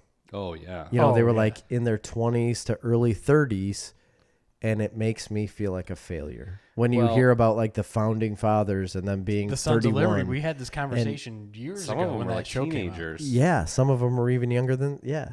It wasn't. Yeah, Sam Adams. He was real young. He was drunk all the time. Oh He yes, was. smashed. has a hell of Well, a he brew. lost his brother right at the very beginning of what we would call the revolution. As and far that's as when he all that. made Oktoberfest for the Yeah. first time Yep. He was actually he invented it. for his brother hmm in memoriam. Yeah, in memoriam. He died in October. October didn't exist yet, of course. He made it No, up. he made October, and then he's like, you know what? For October, we're gonna have a fest, and I'm gonna just be hammered because I cannot live this life. And those darn Hessians stole it from him. Yeah, they did. They're like, you can't call it October. don't. We have a month called October. Yeah, October. October. October. October. Bassmaster. And he's like, oh, that's dumb. It's called October, and it's Yeah. Oktoberfest. Like, okay, I'll put a K in it for you. Like, all right. If you don't want to use the C, that's fine. I'll put the K in it. That's what he did. Yeah. For his brother in memorial. In the morning. Drunkard. So anyway, Yeah. about Newton. Nothing more. About No, Newton. It's just nothing. it's amazing the stuff he did. It was like a million years ago. That was like before. How do you figure out a light spectrum? I don't know, man. What? I How does can't it figure cross out a your light mind? spectrum after somebody's told me the light spectrum. The guy was obviously something had to be going on. He was there. an alien. He might have been an alien. Do you think he had Elon dealings Musk. with the Aztecs? The Elon Musk of his day. Extremely Is religious. Elon Musk anywhere close to being like one of those people, though? Absolutely not. No. No, I don't think so Okay, either. I also You do? Newton's there just Yeah, Under a puffing tree. on I don't some think weed so. with Joe And then Rogan? he I don't was- think so. super religious. I don't think he was using any. He wouldn't even Did drugs exist then? opium. That's about it, though, right? Yeah. Huh. How did they even Take make that, China. opium? Poppy seeds. No, I understand that, but like, did they understand that, It that came they down the Silk refined? Road from China. Fucking Silk Road, man. India. No, China. It was just from China. I just read something yesterday. did. East India. There East is India a lot company. of opium in the Middle East, though, too. The East India Company shipped it from India to China, causing the surge of opium use in China to young men across the entire coastline. And then whenever China tried to cut off the East India Company from trading there, then they started running it inland along the old Silk Road into China. You know, it's funny you say East India Company because they were part of the tea, Yes. you know. They like, were chartered tax. under the crown. And I had an idea for a comic book about the East India Company during the Revolutionary War. Do you remember this, Chris? No, I've never heard this. Yeah, and you I'm do. very I think it's interested. recorded. You So had when my they were attention. dumping all of the tea into The harbor. the harbor, it was actually not tea at all, and it was like, I can't remember what I had planned it was, but it like mutinized a man from that, and I can't remember. He was hiding underground and ended up finding. a tea man. No, it was a different. It wasn't actually tea. They were hiding it as tea, but the government was bringing in a different type of chemical at the time that nobody knew about. It was for war, and then when they dumped it into the river, it like poisoned a bunch of thinking people. it was a tea shipment. Yeah, it poisoned a bunch of people, and then they became these mutanoid type humans, and then they start. It was a kind of a ripoff of X-Men in a way, just because they were all transformed into these mutants, and then they get into this league with each other because they ended up finding out that they're all, changed. I like it. But it was during the Revolutionary War, like before any of this ever happened, and it was based off the East India Trading Company. That is just such a crazy organ, and it pops in and out of popular culture all the time. What was that? The show Taboo, heavy with East India Company, and that's how I learned. Taboo. What was that on? That has I remember that Tom Hardy Yes. in it. That is one of my niche shows. I never did go I back need and to- watch that. Oh man, it was such a crazy show, just nuts. And because he was like, him and his sister were part English and part Native I American. thought you were talking about that reality show Taboo, where they like showed people with tattoos or like no piercings. this This was like yeah, a that, Discovery I remember Channel. that one. Yeah, I remember that show. This was was it an AMC show? I can't remember, but BBC America? oh yes, they had a hand in it. Yes. I think so. Well, Sir Isaac Newton was a badass, Yes. and you mentioned did people like that? Like it's weird that he existed, right? Yeah. But it brings to mind Einstein because I was reading another thing about Einstein the other day. They were It was Joe Rogan, Like, Okay. this guy was on there, and Joe Rogan was asking him, like, explain to me, like, what was before the Big Bang. All right. Oh, right. And he basically, it's interesting to watch because the basic thing is, like, we have no capability of understanding. What could be before this? We have a capability of understanding. Okay. Before all time and space was created then. All right. So we have no capability of understanding what something is without the abstract of time. Or quantifying it in some way. We can't even really understand it because time didn't exist. Because gravity didn't exist. Nothing. Well, Nothing exists. That's not true. There's lots of theories on that it could have been one of many Big Bangs. The expanding and retracting universe. Yeah, so, or there could have been millions before. Right, this where the one that universe created, expands and then retracts and then expands. They didn't talk into about a any singularity and then back out. Yeah, see, he didn't talk about that. It's just you should read it. It's interesting, but that's not the point I'm trying to make. Or watch it. It's on YouTube. Right. The point I'm trying to make is to get everything that we know now, basically everything that they're learning about the observable universe is based off of math that was created by Einstein in the 1950s without having any idea what the application of that math would be later on. And so now they're still proving theories based on Einstein's math. Yeah. So it's gotten so good at this point that they're not even... Like checking? It's not that they're not checking. It's that they're going back to Einstein's equations just to, like, figure out what theory to prove next. This because is they're like, wild. wait, so like he was just writing down, they're going through Einstein's notes and they're like, well, he wrote down this equation, but we don't know what it's for. Like the keys are there, but they got to find what lock it goes to. They're basically like, I don't know, it's hard to explain, but yeah, kind of. That's amazing. I mean, could you imagine and then they do working it, with and, Einstein, and he's then like, they "I do just it, and they're wrote like, this oh, down." it works.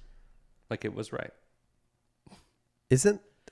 Doesn't this make you think that they have some other form of like I think they have mental capacity that they're like Yeah, tapping into something in our brains absolutely. that we just are not capable of doing?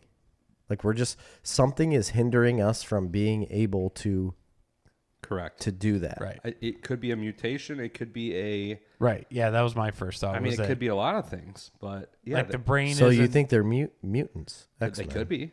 could be. I mean, everybody's mutants in I mean, one like aspect or another. They weighed Einstein's brain. They're like, maybe his brain's heavier, maybe it's denser. There And was- they were like, there was "Nope, nothing it's the same different brain about as it." everybody else's. And Yeah, then- in the matter, but the thing is, like, there's so much about the brain that's crazy. Like, it's electrical impulses. Yeah, it's all about neurons and electrons. And it's possible that...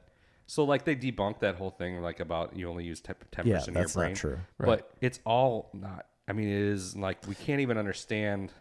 It's all about like when certain areas of your brain are firing at a certain time, right? So like when you're Processing stimulated, when you're stimulated by certain things, certain areas of your brain will work while others are shut down. So I'm wondering if it's a thing where his brain was not shutting down in certain areas that ours is. Yeah, or maybe... yeah, possibly. Or maybe it's just like... a lot of these types of things are based on like creative thought, right? So maybe they're just able to access a different level of creativity mixed with, you know. I know I've heard it multiple times that, they're like, people like that, like they'll sleep approximately like 4 hours a night and then, or less, and then a nap in the day. And then like, that's how they roll. A lot of these genius people don't sleep. Well, it's just like the thing. That's why I don't want to be. I don't want to going sleep. on because we've all seen those I wanna be videos a where, genius. like, an autistic kid who's never seen a piano in his life will just sit down and play like a Mozart piece. Yes, and a lot of them do that. And Or even so more. obviously there's a lot of shit going on that we don't understand. Or are we self-imposing restrictions upon ourselves? That's what I was going to bring culturally? up. Yeah, are things we do in our normal day-to-day life restricting our capability to learn, or no? Sure. Yes, I did see a theory on that where Screens. like kids that are really like up and coming, like think of the brainiac kid back in the day, that A+ student, from kindergarten all the way until like 8th grade and then possibly through high school. But then after that, like, what are those kids doing nowadays? If they Junkies, every one of them. if those kids, they required stimulus, to think and move, and that's how they went. If they keep getting dumbed down, we're like, oh, well, I want to do this. Like we were talking earlier about, people that want to do stuff. Mm-hmm. And if you tell them, no, don't do that. Just stop. So if they're like, I want to go to the library, I want to go get some more books. You just got 5 books, a month ago. You don't need more books. Did you read all of them? Did you really, really read them? Yeah, I want more books. Yeah, you're basically. But you're like handcuffing those people from learning, and then taking the drive away from them. Well, our later society in life. does that hardcore. It penalizes to a certain point, and except in rare occasions, it penalizes intelligence. So from a young age, if you're exceptional, intelligence-wise, not in athletics, but if you're exceptional intelligence, you're going to be shit on by everybody around you, essentially, sometimes including your own parents and family. Nerd. Yeah. Because, of a lot of reasons, people are threatened by it, or people are jealous of it, or people whatever. Want you to be more social. They want you to be normal. But if you want to read a book on, whatever interests you, and then they say, why can't you just go out and go play with the neighbor kids? Yeah, and then our culture doesn't value it, and then we also have technology that's taking so much of people's time. Think how much more time people had. Technology is also dumbing people down. I wouldn't necessarily say that in all, but it's how you use it. I don't it's necessarily different areas of say it's dumbing people down, because there's lots of areas where it's making people smarter. But what I say, is that it is taking a lot of our time. Yeah, but it's taking a lot of our time, but it's also removing it's making things so much easier for everyone, right? So it's removing the like having to figure something out. It's removing the aspect of having to find the answer like on your own and reading something or going somewhere to find it or asking questions like that type of stuff. Here's where it's instant gratification and instant knowledge. All right, because if the goal is to find the knowledge to answer your question, having access to that knowledge quicker isn't a hindrance. If it's the proper information also. I don't know. Just because you don't drive to a library to find an answer to a question, you can get it on your phone. Doesn't make you less intelligent. In fact, it would make you more intelligent. But it's removing like all problem solving from people. You don't have to solve anything. You could just search it. Depends on the type of problem. It also is enhancing creativity in a lot of people. And it depends on and that's what I was going to get at is like it's removing certain things that we've had to do, like remembering phone numbers, right? Like nobody remembers phone numbers anymore. You don't have to. It's all pre-programmed in your phone and you don't have to look at it. Right. So it's removing things like that in our brains. Good. That gives you more room in your brain for other pursuits. That's not a measure of intelligence. Your brain doesn't just fill up and you're incapable of doing anything. But here's my point. Everything's about time, right? Time. So the more time that you have available, you should technically have more time available, right? Because you can find information quicker with... yes, in that aspect. But, okay, so there's a benefit there. Yeah. By a huge negative of ultimate distraction. Yes. Okay, so if before screens existed, people thought. They just sat and thought. Mm-hmm. They just sat and thunk about shit. Yeah, you're right. Yeah. You know what I mean? People don't do that anymore because why would you? You don't need to. Thinking is taken away from you. The problem is it's not that it's taking away. It's that it's not attractive because when you... I mean, it's unnecessary for you to think. It's hard. It's not necessarily that it's hard to think. It's that there's so much pleasure that you get in your brain and your dopamine receptors from a drama television show, from a reality show, from a YouTube video. It's creating a chemical response in your brain. This kind of talk makes me feel terrible. The way that I always, like you're saying, like using the internet. Yeah, you could use it as a distraction, or it's how you use it. Like, I wouldn't have a business without the internet. Oh, Right. You wouldn't. I mean, just working on my mechanical learning in general, like my previous truck that I had, I didn't work on it. I pay people to work on it. I send it to a mechanic shop. They work on it. They fix it. Boom. They're the experts. I bought another truck to see what I could do, what I was capable of replacing, finding my own limitations, and finding out where to fix the problems. Because say my right side headlights aren't working. Is it the bulbs? Go buy some bulbs, replace it. Still don't work. Okay, it's a wiring issue. Trace wires. Wires all look good. Coming to find out, it's a circuit board connection issue that you solve it by putting little tiny washers in there and tightening it back up, and it readjusts where the connections are on the blades. It's fixed. And I would never have guessed that just trying to figure out the problem myself. But somebody did. But somebody did, and I had to go search for that knowledge through forum after forum after forum, Googling and Googling. But it's where you got to go find that knowledge. I agree that it can expand. It absolutely expands a general knowledge in a lot of different areas. But I do believe it's still a hindrance on, like, doing things on your own. Like, you're always... It's the instant gratification and instant, like, answer to everything. Like, it doesn't promote people to think on their own. I mean... It's just like... Oh, like as soon as somebody has a question about something, and I absolutely do this 100%, I'm like, well, fucking Google it. Like, okay. Right. Yeah. And then we just... But that doesn't make you dumber. You don't Having retain... access to information faster. But I don't think you... Retaining information doesn't make you smarter. Yes, it does. Retaining information? Yes. Retaining information is 100%. What... That's not intelligence. But... It displays. It is a form of intelligence. That's what we go to school for. But it's not true intelligence. That's not measurable intelligence. What is problem solving? Yeah, what's important? And I feel like our problem solving skills are a lot less because we have the availability of someone else that's already figured it out. Somebody else. It's less. It just changes it, right? So it just becomes a different thing. So. Intelligence is an abstract concept that evolves, right? So, yes, there are certain things like that that it may, but again, those are positives. It's making that better. There's creative intelligence. There's emotional intelligence. There's all different kinds of problem-solving intelligence. There's these all factor into what intelligence is.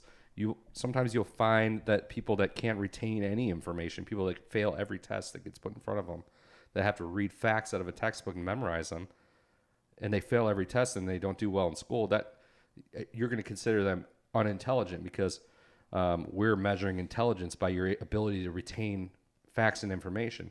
When they could be a mechanical genius. But that's why the military used the ASVAB test because it had more. It was more until you got a waiver and got around it. Wow. I guess California dropped the SATs to get into California universities in general. Like, you're right. There could be people that are a mechanical genius or could do whatever, but you could also have people that literally know nothing. Let's say you could have like somebody that just has no capabilities whatsoever, right? Like, they're not a mechanical genius. They're not good in school. Like, it's just, they're completely the worst, right? Mm. Everyone can pick up a phone and just like type in anything. Good. They want. So at least it puts them on a playing field. It's not that good. I don't think that's that good. Like, if they didn't have that, they'd really be a piece of shit. I understand that, but I'm just saying, like, in order to go forward, like, you could have so many more people if that are intelligent, right? If they have to physically figure things out. Yeah, I mean, there's a certain aspect to that, yes. But I will argue that those applications for technology and the internet are more beneficial than negative. I just feel like it takes away. What's more negative than beneficial is the entertainment aspect to it. Yes, but I also feel like it takes away from human beings' drive to want to know more, or to want to figure things out on their own, and to want to do their own, like, searching, like their own problem solving. It takes away from you being a problem solver because you don't have to be. You can do whatever. I mean, there's certainly makes you lazy. Yeah. Yeah. But it also, if it's something that you're searching for, but you don't have the financial means to figure it out, and if somebody has the financial means that they can do their own testing on something, Yeah. It's a great equalizer. Right. Yeah. And if they're willing, I mean, because then some people, they will do that testing themselves, and then that's their, trade secret, industry secret. They only share it with certain people. But then if you have somebody like KFC's or trade secret, like I want to know how they make that fried chicken. Like I saw a video with you can find it on the internet. Gale Banks. He does a lot of stuff in the diesel industry, especially with Chevys and Duramaxes and whatnot. And Cummins. He puts out a lot of information. Yeah. I wouldn't say really dumbs it down, but he puts it into he parcels it out so that people can pick it up. Like, say a supercharged engine, it's pushing 4 psi into the manifold and it's making X amount of horsepower. And some guys will be like, oh, well, I'm going to put a smaller pulley on it so it spins faster and it'll push more air and then make more power. Well, sometimes there's a point of diminishing returns where you push too much air, it gets hot, so it's not as dense, because dense air, cool air, makes more power because the molecules are closer together. But if you're pushing hot air at a higher PSI, you will lose power. A lot of people never ever knew that, but he just went Yeah, I mean, it opens up a kind of a whole different angle than what you're talking about, because there is an intelligence in being able to use the tools of the internet to research and find information. In fact, it's a skill that a lot of people I absolutely agree with you, because there's and as much as we talk about you relying on the internet, most people can't effectively find information on the internet. And to be fair, it's not that much different than a library or an encyclopedia. Like, a lot of people didn't know how to use encyclopedias. Like, we would talk about them a few podcasts ago, and like, that was where you found information. And unless you were taught how to use this thing or use a library, you didn't know really how to find information. It's the same way on the internet. What was the card catalog? Dewey Decimal System. Yeah. Yeah, Okay, card yeah. catalog. John Dewey. Yeah, John Dewey. The Dewey Decimal System. But Yeah, you had to... good old Johnny if you Dewey. wanted to look up something on engines, go over to the card catalog, engines. You can go find stuff. Yeah. See, the difference with the internet is when you wanted to learn something about an engine, you had to read a book that would take you a week to read through, and then you would learn a lot more in the process. As opposed probably. to an algorithm pulling exactly what you need. Yeah. Now, you might not get exactly, which is why like you got to really finesse that search engine to really like get exactly what you want. I think, which means that you got to expand your own knowledge of the subject. Like, you saw something and you're like, oh, that looks really, really cool, but I don't know how to describe it. So the retention rate of knowledge, or like what you're reading, is probably not as good. This is a guess, really, but it's probably not as good just finding it on the internet than it would be reading through books. It just depends on the person, probably. Yeah. It's about time. Yeah, it's about time, right? How much time are you going to spend on that proposition? So if you're pre-internet and you're reading a book, you're going to spend a week of time figuring something out. Because there's nothing else to do. But with the internet, you're like, And again, it gets back to my point that the bad part isn't the information, isn't the tools, isn't that stuff. The bad part is the dopamine yes, inducing entertainment is addictive. And it's darn easy. Tic-Tacs. It's way easier. It's so easy. And it's fulfilling. I mean, it's crazy how it does that to you too. It is, and it's fulfilling. And you can have a life fulfilled, not societally, but in your own measure by just consuming.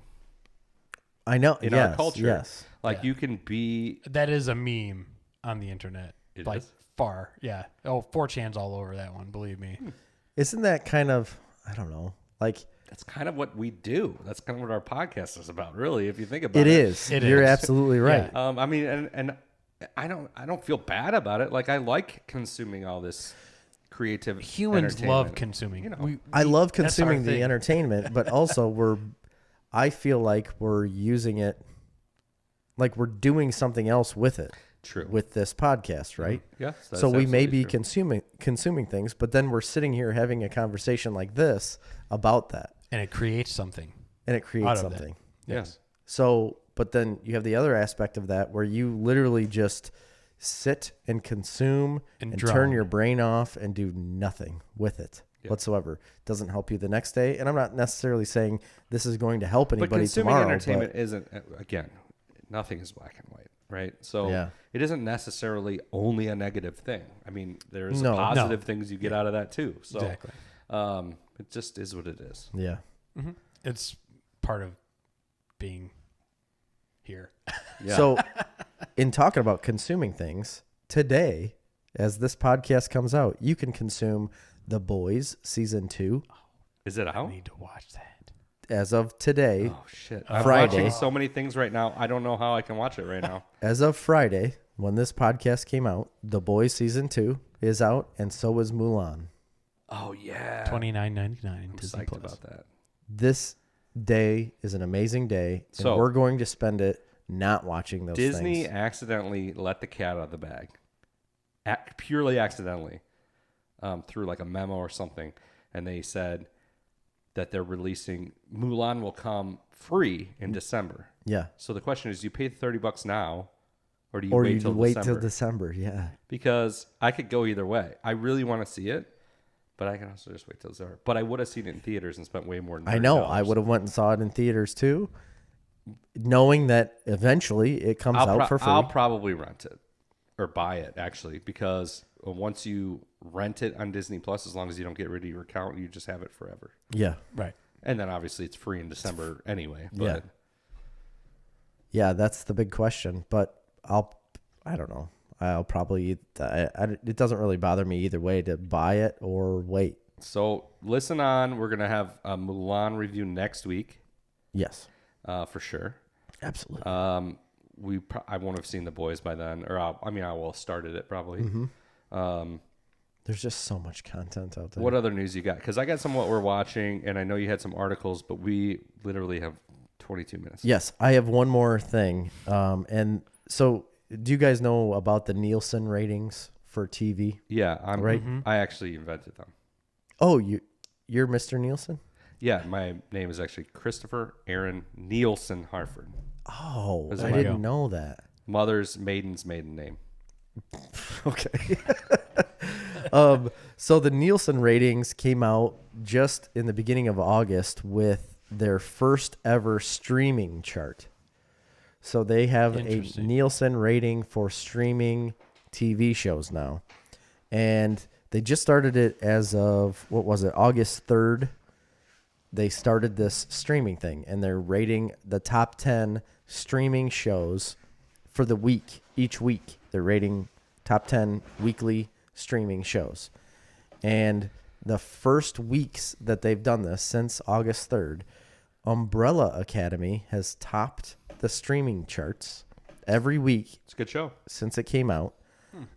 That's including season 1 and season 2. It is topped them by a huge margin, and they rate it by minutes watched. And Umbrella Academy right now has 3 billion minutes watched a week. Yeah, it's crazy. Even like Isn't it's that crazy how that stuff incredible? adds up, because even with our YouTube channel, which is almost nobody watches. Yes. Right. We'll still get a report every month. Yeah. And it's like you had 35,000 minutes watched or something, and I'm like, Yeah. I don't even understand how it's not that high, right? No, it's what is not it? that It's high. pretty high though. I don't know what the minutes. It's like off the- thousands of minutes, and I'm like, what? Yeah, thousands of minutes watched, which is nothing compared to other things. But Right. in the grand scheme of things, when you talk about thousands of minutes, that's a lot of time. Yeah.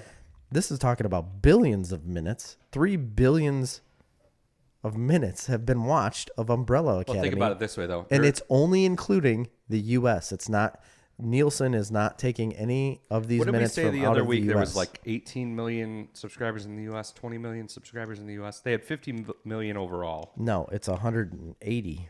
Overall. Okay, so it's 50 in the U.S., something like that. Let me look it up. Hang on. It's So to no, get I don't a have it. billion, everybody needs to only watch. I mean, if there's 50 million subscribers, so 10 minutes would be 500. So 20 minutes. Yeah, Is that total or a month or a day or a week. A week. So if you watched one episode a week, you'd be at 2 billion minutes just for U.S. subscribers. If everybody. If every single Yeah, okay. Netflix Yeah. subscriber watched that show. So 100 minutes. So an episode is 60. So if you watch an episode and a half a week at 20 million subscribers, so roughly half of the U.S. subscribers Yeah. are watching 1.5 episodes a week. That's really That's a good, lot, man. That's really good. Yeah. That's if you have half of your subscribers watching one show a week, Yeah, but I mean, even one episode of a That- show a that week, goes that's a for- lot. subscribers, but not unique So- users. Because, like, I mean, you got one Netflix account Yeah, you can use on how many devices. And what if I watched the entire me and season my in other 1 week. sisters, yeah, and then Yeah, me and my other you sisters did. watch it. So it's kind of like, how far exponentially can you grow? Oh, yeah, I see what you're saying. Yeah. Well, every It could be every, a lot of every people. single Yeah. instance of watching, it probably counts whether it's the same account or not. So, and this Okay. this Nielsen rating is their chart has a top 10 for the week. They're just rating top 10, and so far, the only two streaming services that they're doing on this chart is Amazon and Netflix. Mm-hmm. And so far, every week, Netflix is at every top 10. Well, I'm going to tell you what. Amazon hasn't anything come out lately. No, they haven't, but they have really good shows. Yeah, but everything's been out for a long time. They've had nothing even recently that's Just been The new. Boys. And I wonder why they're doing. Why The why Boys- is that? The Boys is coming out. They're working on Lord of the Rings. I mean, they got plenty of shit coming up. Yeah. It's what their seasons are. I mean, remember some it's shows kinda used to come out in the summer, some shows come out in the winter. True. Amazon's a winter release company. Yeah, they I are. feel like. Because once yeah. what's that other show that we watched?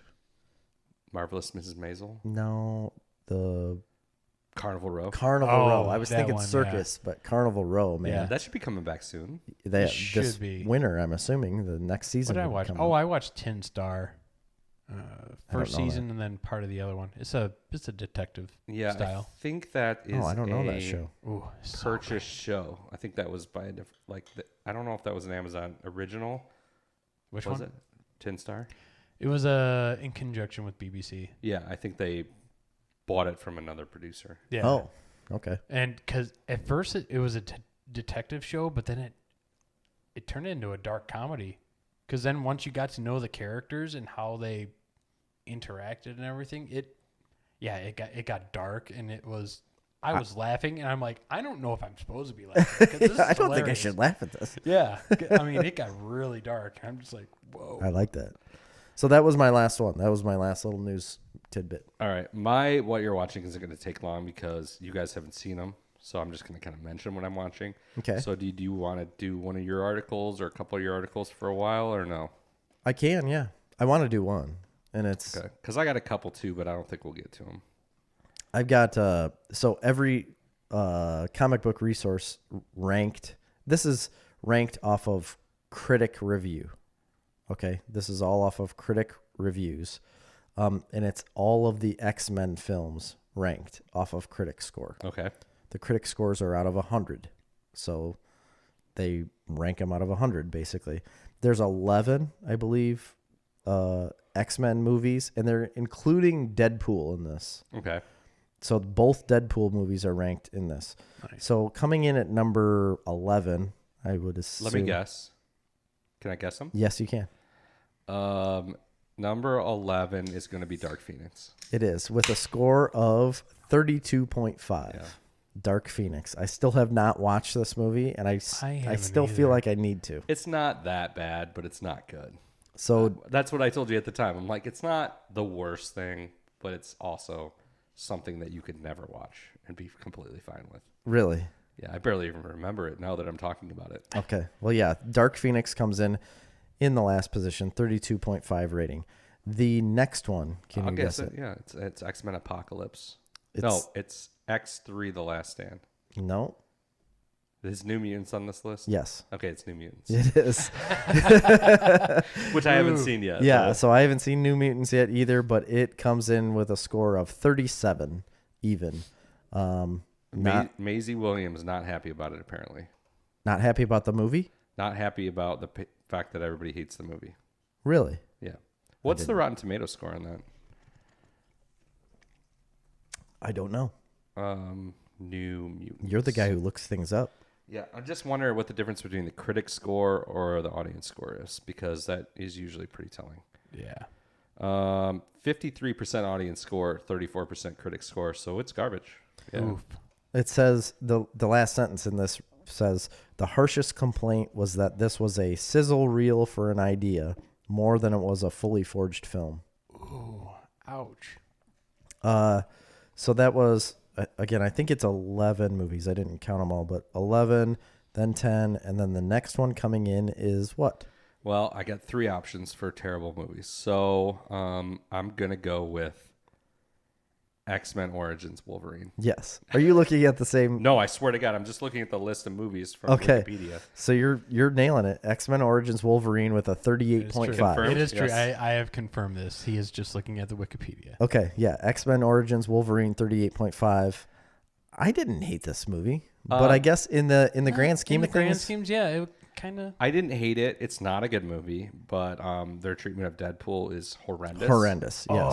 And it's the yeah. worst thing that ever happened to the history of But mankind. I appreciate it for the meme that became later. I agree. It was great. I So agree. it says critics They admit give us a lot of different mutants too. They gave us Deadpool as Yeah. it was garbage, but they gave us the Blob. they Yes. did. Yeah. Yeah. There was a couple other ones like that. It says critics admit the film was fun to watch, but most agree the movie lacked the heart and soul of the original franchise and felt rushed. It didn't help that the film ruined Deadpool. Yeah, that's So yes, I agree. The next one is X-Men: The Last Stand. no. Oh, then it's Apocalypse. Yes, X-Men Apocalypse 49.5. This is one I actually don't despise this movie. Yeah, I really don't. I thought it was fine. Apocalypse? Yeah. I never watched that one. Yeah, I mean, it's not great. It's not memorable. Oscar Isaac was Apocalypse, right? Yeah, I think it was. Yeah. You can't tell No, you can't tell. because of all of the makeup, but yeah, it was him. It was lackluster, they say. Critics blasted it for its excessive action and cliche villain. On the other hand, there was It was praise. cliched. There was praise for strong performances and a good story at the core. I agree. So yeah, I agree with that too because I can watch that movie again. I've watched it multiple Yeah, times. I've watched this many times, and I own it, and I will watch it more. And the next film Is ranked Last Stand. is Last Stand at 57.5. So the critic score is jumping significantly from a 49.5 to a 57. Yeah. It's a pretty good movie. I like Jean Grey's character. It just they didn't do her justice at all. And those who didn't like the film called it hugely ambitious yet disappointing. It wasn't terrible. No, it wasn't. Next one, Also gave us a bunch of new people. I think Juggernaut was in that. he was. Yeah, Juggernaut. Yeah, some other- Was Nightcrawler that Nightcrawler. his first one? No, he was next. So a lot of critics are saying that that movie, The Last Stand, was silly compared to the previous. Agreed. Yeah, Okay, yeah. They the first two took it a lot more serious. right. Yeah. And this one was kind of Yeah, they it were was shooting different. darts of anti-mutant stuff. You're right. I Wait, was forgot it about that. Just like I That don't was know if you call it- immediately turning them into humans. Yes, instantly. And it was, I guess would hokey be Yes, a little bit more hokey? I silly guess? and hokey. It's a Yeah. little more hokey, yeah. And then the next movie in line. This is where it starts to get a little more difficult because they're getting into the better movies. But I'm going to go with probably the Wolverine. You're exactly right. At a 66. So it went from 57.5 It's to a not 66. a great movie.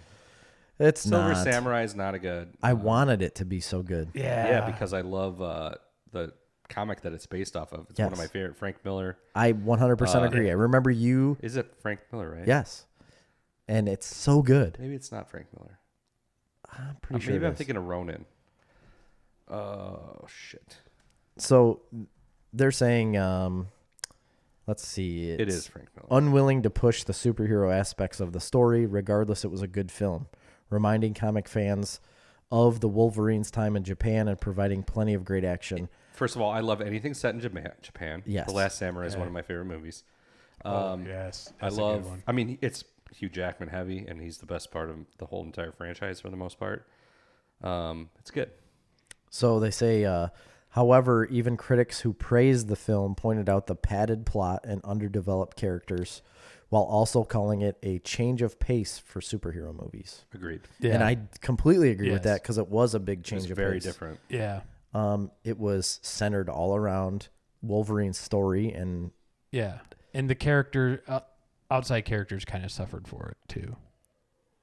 I see the underdeveloped character, Absolutely. Yeah. Very underdeveloped characters. not the Wolverine character, No. but No. everybody All else the around. others. Everyone around it. I don't yeah, remember yeah, anybody yeah. else in it. So, Yes. Definitely. Okay. Moving on from Wolverine to, What number is this? I'd have to It doesn't matter. count them. It's the original X-Men. Correct. 72.5. Damn. You're Right nailing on it. this. I Yeah. know. Yeah, the original X-Men, 72.5. That's a pretty good score. Yeah. I mean, in the grand scheme of things. I mean, it's a good, solid, early comic book movie. It doesn't hold up as well as you'd like it to.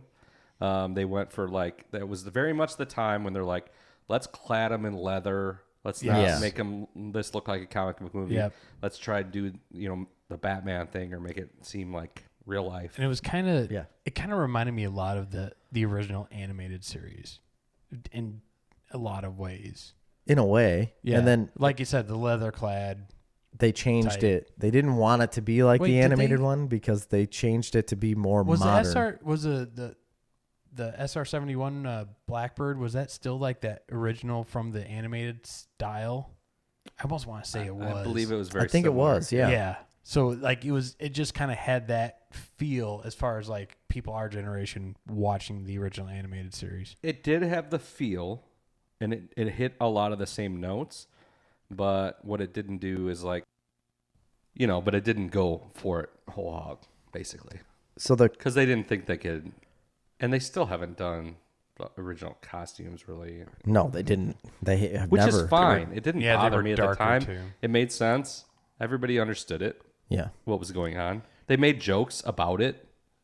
yeah. I mean, so it's fine. It was self-referential. It's fine. Critics praised the cast and called the movie exciting, enjoyable, and faithful. The cast is although- great. Famke Jenkins or whatever her name is. No, Who was that? Jean Grey. That's her name? Yeah, Famke Jensen or Jenkins. Oh, I don't remember that. I thought it was somebody else. Are you thinking of Rebecca Romaine? She was Mystique. No. Yeah, that's. I guess I just That didn't never fight knew at her the name. Statue of Liberty. That's good times with Sabretooth and Mystique and Oh, the original Sabretooth. They say the Yeah. dialogue and script were considered hammy by some. Yes, slightly. All right, moving on is what movie? At this point, it starts to get really difficult, but I'm gonna go with Days of Future Past, No. Deadpool 2. Yes. Okay, Deadpool 2, 74.5. which I love this movie. I actually almost enjoyed it more than the first Deadpool. Apparently, there were complaints about the smugness of the film. Well, that's dumb because that's what Deadpool is. I yeah, know. he's That's why I the don't embodiment understand of being that. smug. Yeah. Like that's I love this movie. So, The next one? Days of Future Past. We're getting down there now. Then it's got to be Deadpool 1. Yes. Deadpool 1 at a 75. So they've got Deadpool 2, 74.5, and Deadpool at 75. So, If I'm looking at what's left on this list, I'm going to hard disagree on this one. yeah, I don't really agree with this at all either because I think it should be higher, much higher. Yeah, me too. it was groundbreaking. I agree. At the time. Yeah. They call it a breath of fresh air and hilarious, off-color comic book movie that was needed. The bad reviews were mostly for the same reasons, with the critics disliking the vulgar aspects. Don't care. Yeah, don't care. Kick rocks, bud. Okay, we've got, let's see. I'll tell you, 1, 2, 3, 4 movies left. Okay. So we're in the top. Deadpool was 5. We're in the top 5. Going into number 4. Well, I'm not getting any traction with Days of Future Past, so I'm gonna go with X-Men First Class. Yes. You're so good at nice. this. It's 75.5 they've got it at. So it's just half a point better than Deadpool. I love this movie. It's a very, Kevin very good Bacon. movie. Yeah. It's so good. I love, who's the guy that plays Magneto? Michael Fassbender. He's so good. Yeah. He's such a good Magneto. I love him. And I love the guy that plays what's his name? Professor X. Oh yeah. Oh. The professor. That guy. His last name starts with an M, but I can't remember it off the top of my head. He's very good James too. McAvoy. Yes, James McAvoy. McAvoy. He's very good too. Great actor. Moving on. Number 3. Number 3 is gonna be Days of Future Past. No, Stop it. it's not. They're gonna give you number 3 at X2. Yes. Bullshit. X2. X2 is a movie perfection.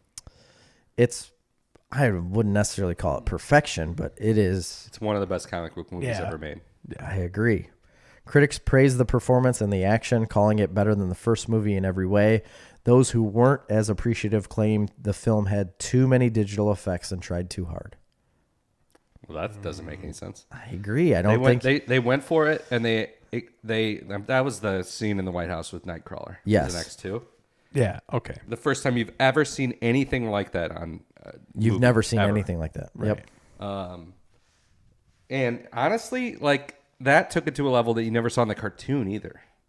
Yes. I mean, it was Yeah. so fast paced and so incredible. Yeah. That is a really, really for how that I came don't out know. in 2003. You got to understand, did. Oh yeah. it was groundbreaking. It did. I don't know. So what's number 2? Number 2 is Days of Future Past. Correct. 82.5. You know, maybe I need to rewatch this. I liked that movie, but I did like the time travel aspect. They did it well. I really love Yeah. Days of Future Past. I have 2 copies of it. I have the original and I have the Rogue cut. The Rogue cut, they recut that movie and they added a bunch of scenes about Rogue. Oh, I didn't even know that. Yeah.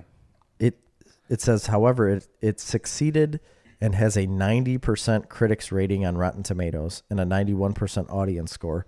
Critics called it complex, intimate, clever, and emotional. It's one of the smartest comic book movies ever made. I'll say that for sure. Yeah. I wasn't crazy about Bishop as the character of Bishop in that, but it's fine. The complaints include a lack of continuity and a bloated script. I don't know about the lack of continuity because that's what Is that that? whole movie Oh yeah, was I said about. that wrong, didn't Yeah, I? you did. Continuity. That's what that yeah. movie was. It was like, but I could see the bloated script part. Yeah, I agree. And then number 1, Logan. Logan. You're It right. deserves You're it so freaking much. right. Logan is number 1. Yeah. This is absolutely the best movie in the X-Men universe. I want to rewatch Entire. that movie. I haven't seen it in a long time. It is Oh, man. so good. We went and saw it on my birthday.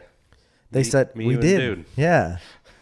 Critics, the critics who didn't like it said it was too grim, violent, and sophomoric. Yeah. Well, they can be wrong. Like Yeah, I've been they- saying this whole podcast. They It are wasn't wrong on it. outlandishly violent. I don't think it's too grim either because it's the end time story for Wolverine. Like Yeah. that's what it is. I don't think it was too grim at all. If you could imagine a culmination of being alive from the early 1800s until But the idea The of the 2020s. movie wasn't to try to keep him alive. It wasn't the No. fact that he was trying to save himself. He's saving somebody else. Like the whole idea of the movie wasn't to try to keep himself alive. It was like, I'm going to sacrifice everything because she needs to stay alive. yeah. And The so I one don't thing think it that was necessarily too Wolverine he grim. never wanted, but deep down always wanted a family in general. Yeah. Yeah. Because he lost his wife in which one was that one? So that would have been an X2, right? Yeah. Which even then, like he was kind of duped by that. So here's what I general. agree. He's lost a lot. He lost Yes. a wife in the Wolverine too. Yeah, he did. So he's been married several times. Or I don't know if he was married, but you know what I mean. But And really, honestly, in X3 with Jean Grey. So he's yeah, lost but a lot of loves. he gets family forced upon him at one time, and he rejects it at first, but then Right. So I comes like back this into because it. it's like and they should continue it this way, is like it's the birth of it's like the start of a new generation of mutants yeah, from this point. Like you're getting rid of the old and bringing in the new. But the critics praised the ending, saying it was the best closure the franchise could have hoped for. And I kind of agree. I think it's a very fitting end. Yeah. For that For him, character. for him, Yeah, for Wolverine, for not the Hugh X-Men. Jackman, honestly. Yeah. Hugh Jackman, yeah. Huge It's- jacked man. But Professor X is gone too. It's an ending True. for Professor X. It's an ending for Wolverine. That And I was think what was it's brilliant very about good. Days of Future Past, is they were able to completely make something which, DC needs to hire whoever that is. I know. Because They do. honestly, that's what they did in that movie, and we don't Right. even give it enough credit. The fact that they ended a franchise and started a new franchise with a movie Yep. that explained it through Right. time travel. Yeah, Yeah. you're right. I mean, That's hard to do. insane. That is hard to do. And worked and got a 92% on Rotten Tomatoes. Right. It's hard to do to keep fans or like anybody watching the movie engaged to where they Yes. understand what's going on. Yeah. Like where you can follow the I story don't even jumping know if from I can time follow to the story. I think they do a good job of it though, They do. because it's Yeah. very hard to do when you have a time travel movie in any Yeah, sense of the word. they I've did- been confused enough by time travel to that was and they did perfectly it in a acceptable. way that was more complicated than Endgame, Yes. but still simple enough. Yes. Like Endgame was almost too simple. I agree. It was a little bit too simple. Yeah. They didn't like fluctuate, and that's why DC had with Flashpoint has one of the most complex. They have the opportunity to make one of the most complex resets in history. It more complex than Days of Future Past, I would argue, because that was like a 4-issue comic arc that they crammed in that movie, and Flashpoint, was a whole year of comic books essentially, if I remember correctly. So I don't know. We'll see. That's it. That's all I got.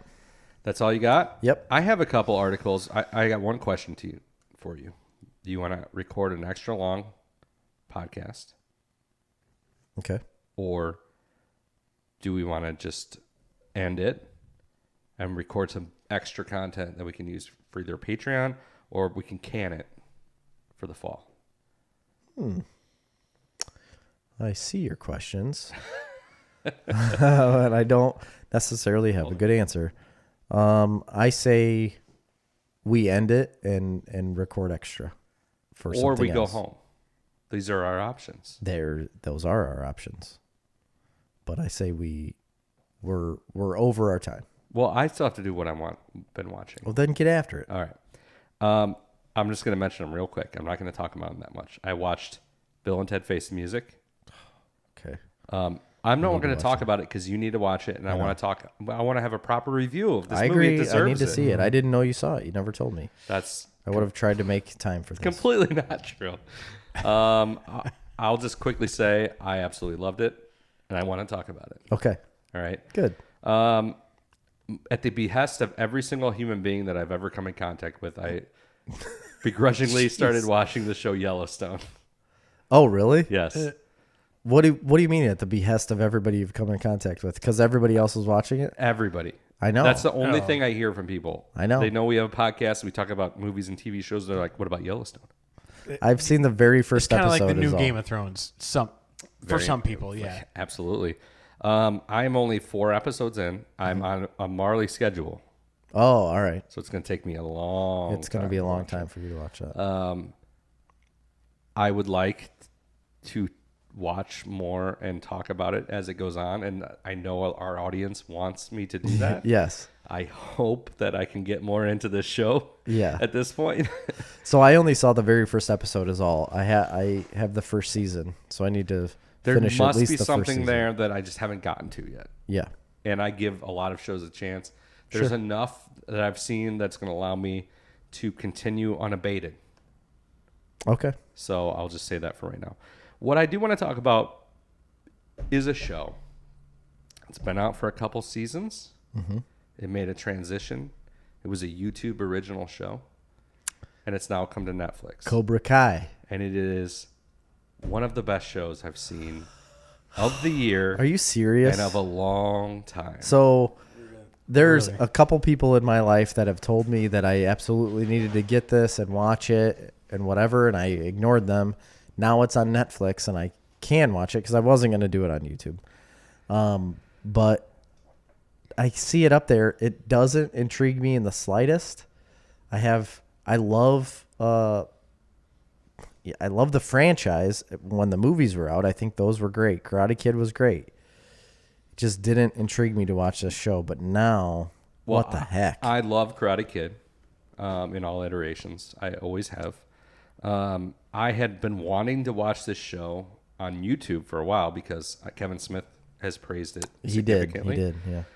But I have YouTube, the YouTube Red. Yeah, I have you it. do. You could have watched it a long time ago. I could have watched it a long time ago. I haven't. I'm glad I didn't because now I can just binge the hell out of it. And there's 2 seasons for me to watch. But when it popped up on Netflix, I'm like, awesome. I've been meaning to get to this. Now it's in front of my face. I'm going to watch it. Okay, listen. It's a lower budget show. Yeah. It isn't breaking the world apart in its like production or acting or any of these specific items. Mm-hmm. But it is so satisfyingly, it just makes me feel happy. Really? You know, it just makes me feel Really? good. Watching this show, I just enjoy it. I am able to, it's very 80s, even though it's not set in the 80s. Yeah. But it gives you that feeling that you had, Yeah. you know, watching these types of things in the 80s. It's delightfully on the edge of a kid's show and an adult show. Okay. But it's not a kid's show. I mean, there's R-rated language and stuff like that. Interesting. So it's not really aimed at children, but it has the spirit of the Karate Kid. You know what I mean? Behind it. Yeah. So it kind of gives you that, like, what would you consider that 80s teen movie like Karate Kid? It gives you that, like, but made for an adult. Really? Yeah. So now that you say that it gives you that 80s feel, I am more intrigued with it because I didn't really want to watch it because I didn't really want the modern take of Karate Kid again, you know?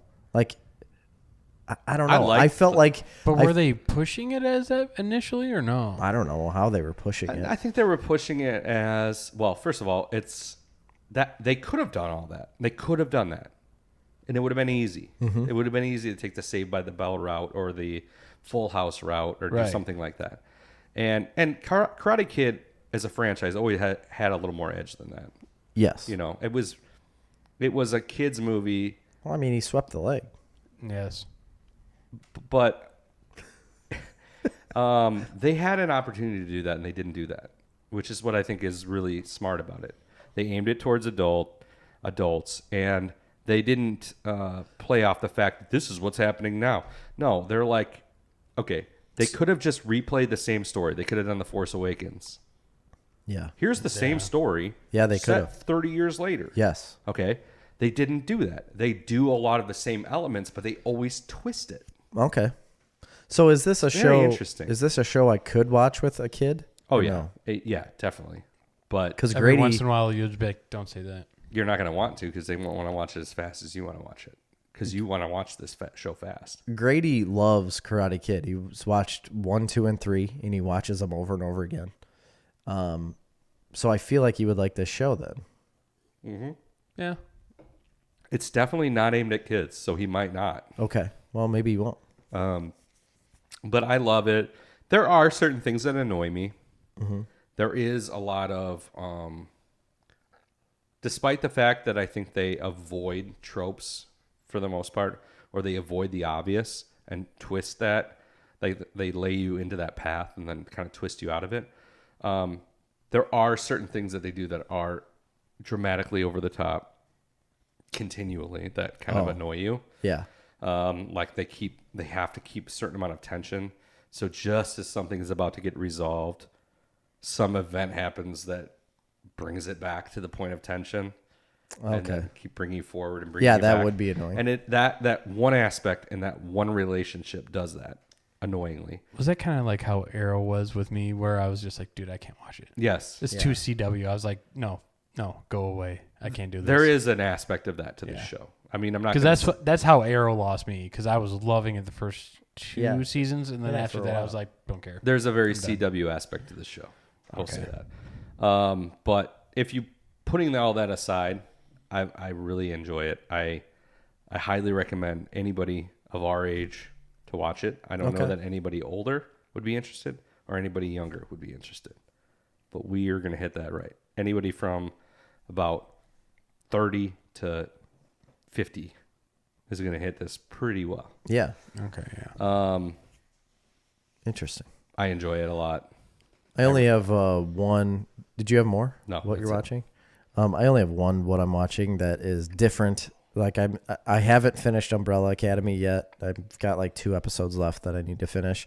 I did start that High Score documentary, but it's like, just like you said, it's something that you can flip on and fall asleep to. Yeah. I think it's very interesting. I do think it's interesting, but it can be a little bit monotonous, and it is what it is. But it's better filmed produced very than well. Yeah, it's very well produced. It is. It looks really good. But the new show that I started watching, which isn't a new show, I think that it has 4 seasons, and I don't know if it did any more. I believe it was on AMC, but it's on Netflix now, and it's called *Halt and Catch Fire*. I have heard of it. Yeah, I've heard of it. So it's about creating like individual computers, right? Like the personal computer, like a laptop computer, basically. Wow, that's insane. Now I want to watch it. I thought it was about firemen. Oh, no, not at all. Or is that a joke? No, I swear to God, I thought it was just another one of those like Chicago Fire. No, it's about personal computing about this guy that he worked for IBM, and then he's like basically a freelance guy that's hiring himself out to make companies better. And he has the idea of tearing down an IBM computer and getting their, they're figuring out their operating system on their own and making his own thing. And it's him and another engineer that works for this company. And he picks this one guy that's an engineer, and this guy up in that era, because I caught the tail end of it whenever I was 8 years old. I mean, I could do a lot of stuff on Microsoft DOS and everything else. Even then, like it was at that point, it was more or less down to a personal computer versus an Apple at that point. Yeah. But the stuff that I know that came before that, it was absolutely insane. You had freelance guys like that. So he's basically from company to company. That's what he's develop doing. Stuff, patent it through the company, and then companies are suing other companies. So he's nuts. hiring himself to a company to do a job, but then he starts doing this other thing on his own with one of the engineers that works at the company. And he said, he tells this guy, he's like, we're going to tear a computer down and make our own thing. He's like, and there's like, this is what I want to do. And this other guy had already tried it before, and it like was ruining his life because that's what he did, and ignored his wife and family and stuff. And this guy's got a very bad home life at the moment because he's like miserable. But then he starts doing it with this guy. I'm only like 4 episodes in to the first season, and it's filmed weird though. And the main character isn't necessarily off-putting, but he acts strange, and maybe that's the way he chose to act as this character, and it's fine. It's just you got to get used to him. Yeah. I don't know. It's like it's him. There's 3 main characters. Like the one main guy that's like bouncing around from company to company, the engineer, and then this girl that was in a college class that is apparently a genius. Like she's like this genius coder or something.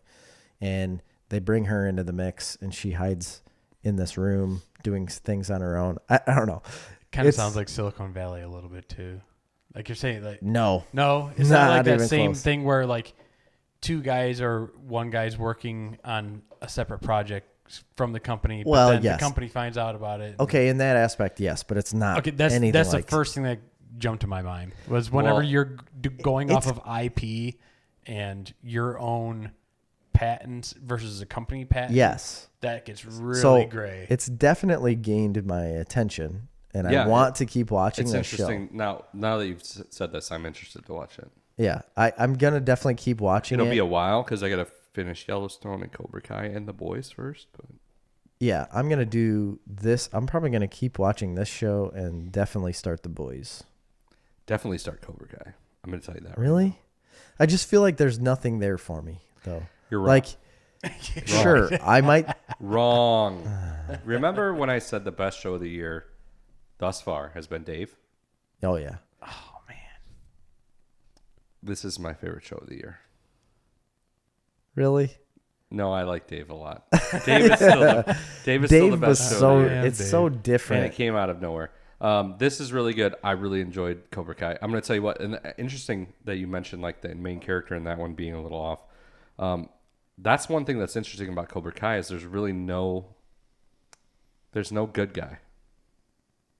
Really? They're all good and bad. Okay. So they're all human. It's all about perspective. Yeah. Yeah. Like the main character is obviously Johnny Lawrence, Yeah. who was the bad guy in the original Right. movies. Well, because it's called Cobra Kai. He's not a good guy in this either. I But wouldn't he's not a assume he bad would guy be. either. Like he's one of those you're always on the fence. He's doing He's an anti-hero. things that he shouldn't be doing, but you're rooting for him to improve his life. But then Ralph Macchio comes in. but he's not necessarily a good guy either. Like he's strayed. Oh. It's interesting. All right. And then it's all about man, he perspective. really twisted your I'm arm going on to tell you that what there's this great scene, right? And they do flashbacks to the movies during the show, which is really great. They do? Yes, to the original movies. I like Interesting. that. I like so that a lot. There's this whole scene where Johnny Lawrence is talking about, basically the relationship that he had with. Why am I blanking on Ralph Macchio's name now? Shit. What's his name? I don't remember. Stop it. I don't remember. Danielson. LaRusso. Danny LaRusso. Yeah, Danielson. That's all I Oh can say. yeah, Daniel. So they do this whole scene where he's talking about how Danny LaRusso was the villain of his story That makes so much sense. with flashbacks saying like, man, I was dating this girl.